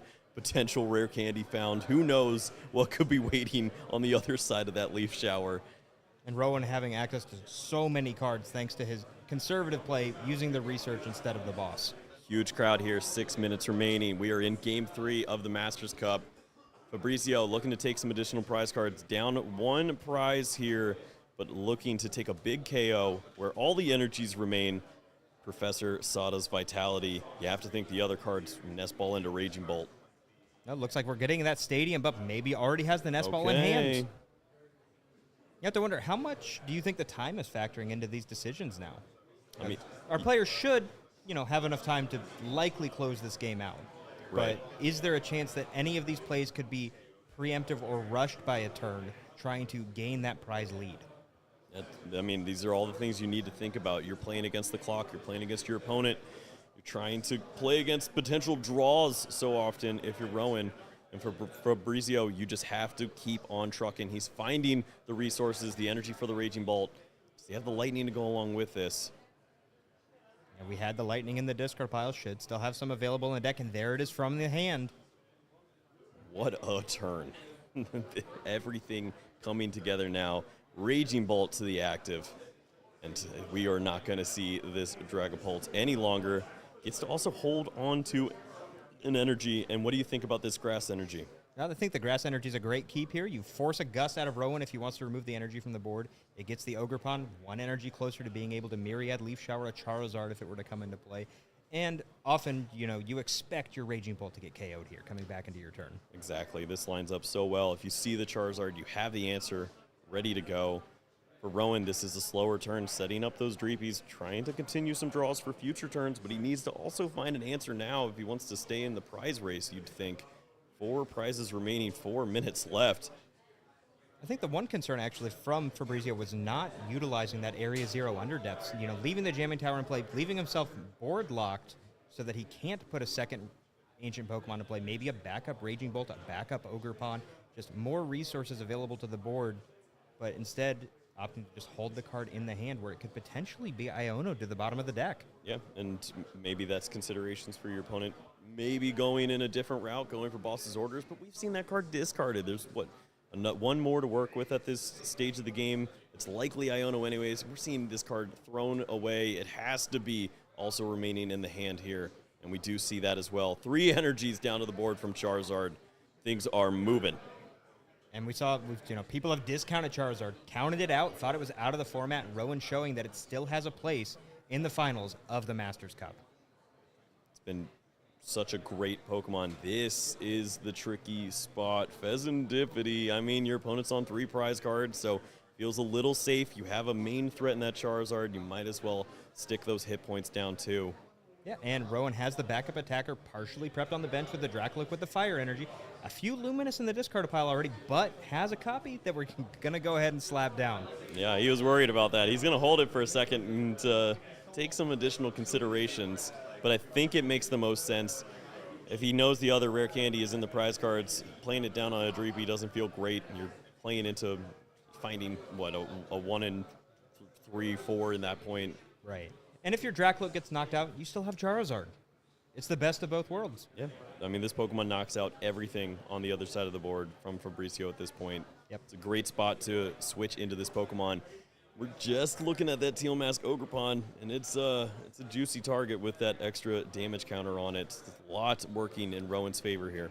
Yeah, that 1 damage counter puts it exactly in range of that Phantom Dive. Lucha really showing why it has a place in these Dragapult decks. Sometimes the Phantom Dive damage counters themselves can set up KOs for you, but oftentimes you need a little bit of extra help to get it over the line. Yeah, it works out so well. What a great inclusion. We've seen it in and out of the decks, but really showing how important it can be in a matchup like this, where you see so many 210, 70 hit point Pokemon. The math works out so well.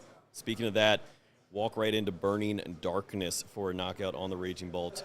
Great KO there. Rowan down to 2 prize currents remaining, and we have 90 seconds on the clock before we go into turns.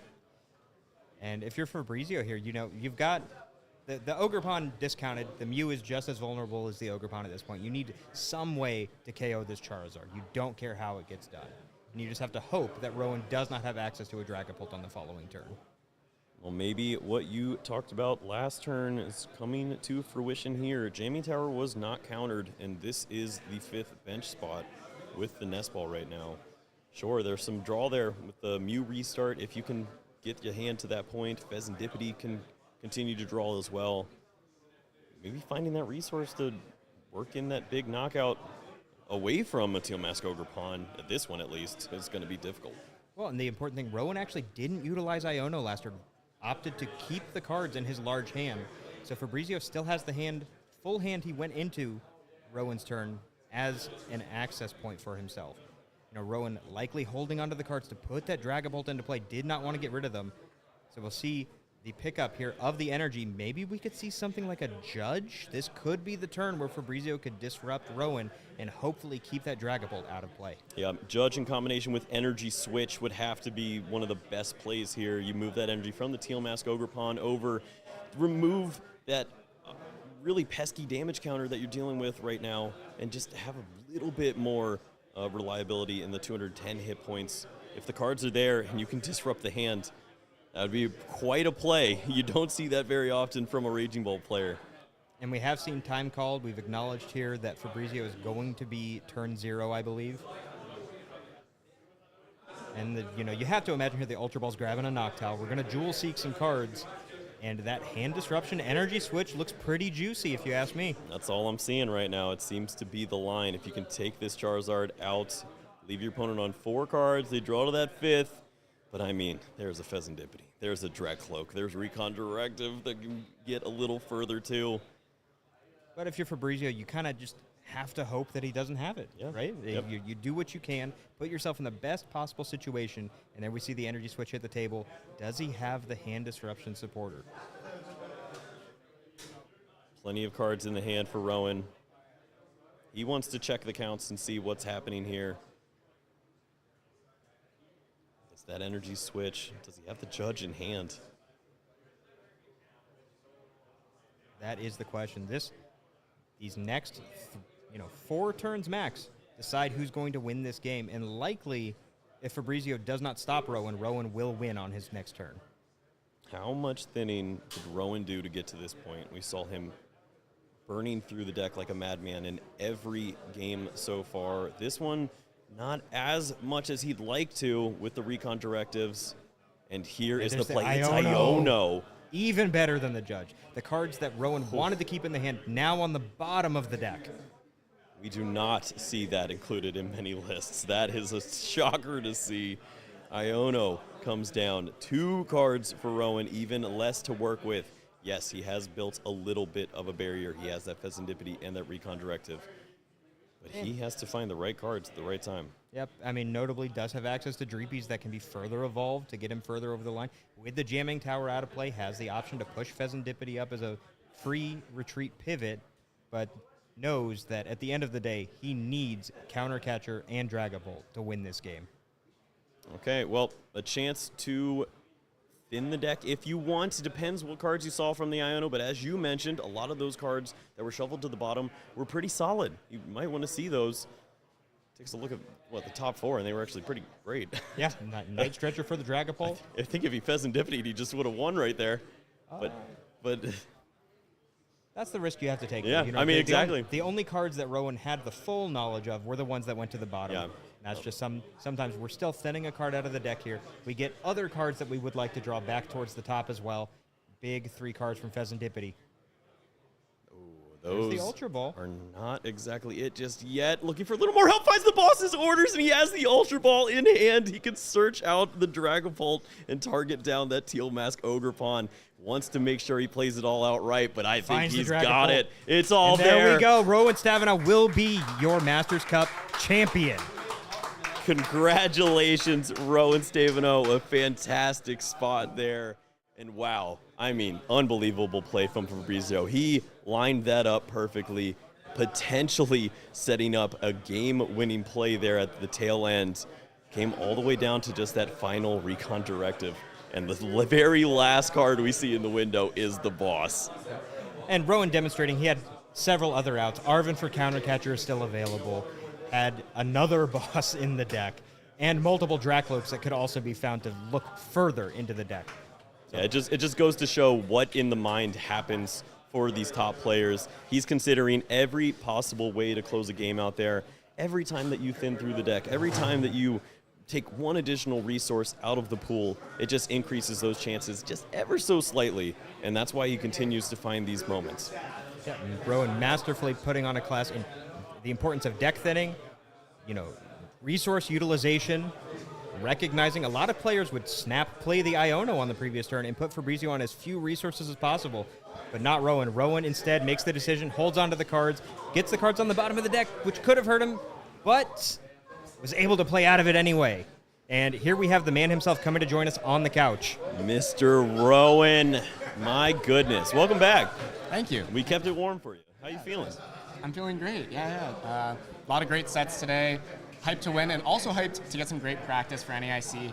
Fabrizio played super well. All my opponents today played really well, of course, the best players in the game. Yeah, I mean, we saw a masterclass there. It's so often you're playing the perfect outs to thinning out your deck, giving yourself these opportunities to get to these stages of the game. Some players might look at it and say, oh, he's just getting lucky. He's just finding the right card at the end. But what do you have to say to that? Oh, it's not luck. Well, I mean, there is luck, but there's a lot of skill going into mitigating my luck, right? Throughout the game, you see me playing a lot of Ultra Balls. My Ultra Balls almost never discard Buddy Buddy Poffins, and then I play all my Poffins, so I get more cards out of my deck, right? These tiny things add up. When I Infernal Rain, I take extra Fire Energies out of my deck. I make sure I don't Super Rod extra Pokemon. So then at the end of the game, I showed Fabrizio at the end there, almost my whole deck was Dragapult, Boss, Counter Catcher, Arven for Counter Catcher, like it's all there.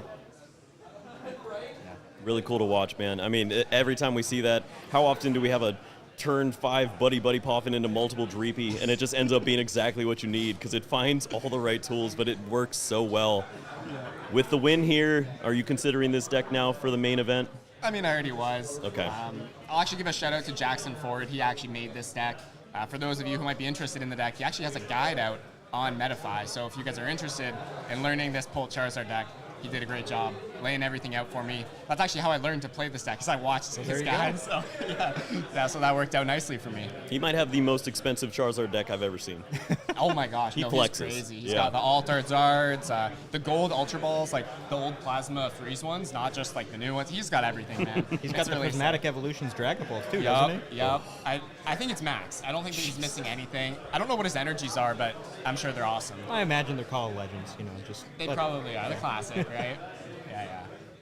Yeah, I have to imagine you were sweating it a little bit after in the second game. It didn't seem like you could do anything to shut Fabrizio down. We saw the unfair stamp to 2, the Iono to 2, and he just kept coming at you. Yes. Was that a little bit disheartening going into game 3? No, I mean, I know my lines. In game 2, the reason I really lost was because I prized my second Charmander. Sure. Yep. Right, so on that last turn, I was trying to get a 1-3-2 prize map going, but I didn't have a Charizard for my last 2 prizes, and Fabrizio's smart. He's not going to give me a Mew EX to knock out with Dragapult. So yeah, that one got away from me. And then when I'm losing the prize trade, I resort to the unfair stamp. That's like plan B, and it didn't work. So it wasn't disheartening, no. Did you ever think, I know we saw at one point you opted to do a Hawlucha double counter catcher play to take 3 prizes. I was wondering why you opted to do that as opposed to just hitting the Ogerpon for 200, softening it up, and being able to collect those prizes later with Hawlucha. I know there were 3 energy on the Ogerpon, but did you ever think that you could set up a 5 prize turn as opposed to removing those energy from the board? That is an amazing question. I considered that, Sure. but I wasn't sure if Fabrizio plays cards like Bravery Charm and Professor Turo, maybe even Picnic Basket could be in there, I'm not sure, but there could be ways for him to deny that play, and then it would be a disaster for me because he would keep his Hoot Hoot, he would keep his Ogerpon, he would deny my 5 prize play, and I'd be really stranded there. So fair enough. if I knew his list, I don't know. Did you guys know? Does he have those cards in his deck? Charm, Turo. Nope. None of them, eh? Nope. Yeah, so I totally should have done that, Yep. and I would have won me the game. Yeah. It from our standpoint, it's a little easier when we get to stare at the deck. yeah. But even then, you're finding some great lines there. It's so unique to also just find double counter catcher opportunities Yeah, in the that was game, great. and it seems good. You're removing energies from the board. You're giving your opponent this situation that seems insurmountable to get out of, but he continued to find the way to do that. And I mean, that's just credit to Fabrizio. He just played so well to give you a great game, a three game set. Yeah. Yeah, it was really fun. Now, finally closing out here, I mean, this was our first iteration of the Masters Cup. What did you think of it? What would you like to do differently, potentially? The floor is yours. Question. You know what? I love the event. We're in, I guess the viewers don't really know, but we're in a pretty chill, like, kind of restaurant type thing. It's actually worked out really nicely. And everyone was really nice as well. Like, I was a little worried with so many high-level players in a room. You know, there might be some egos, but everyone was really nice. I don't think I have any suggestions. I mean, the power went out, so I guess, like, have that. But even We'll that, work like, on it. We'll work on it. Yeah, yeah. Okay, That's you'll, like, summon better weather next time? Exactly. Okay.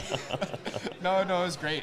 Big thanks to you guys, Hunter, everyone else who went into this event, the production team, they're all around here, and it was a great time.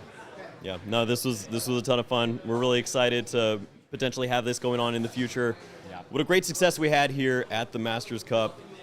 For Rowan Stavenhow, Kyle Savelhouse, Aaron Curry, that's going to be it from us, and we'll see you guys soon.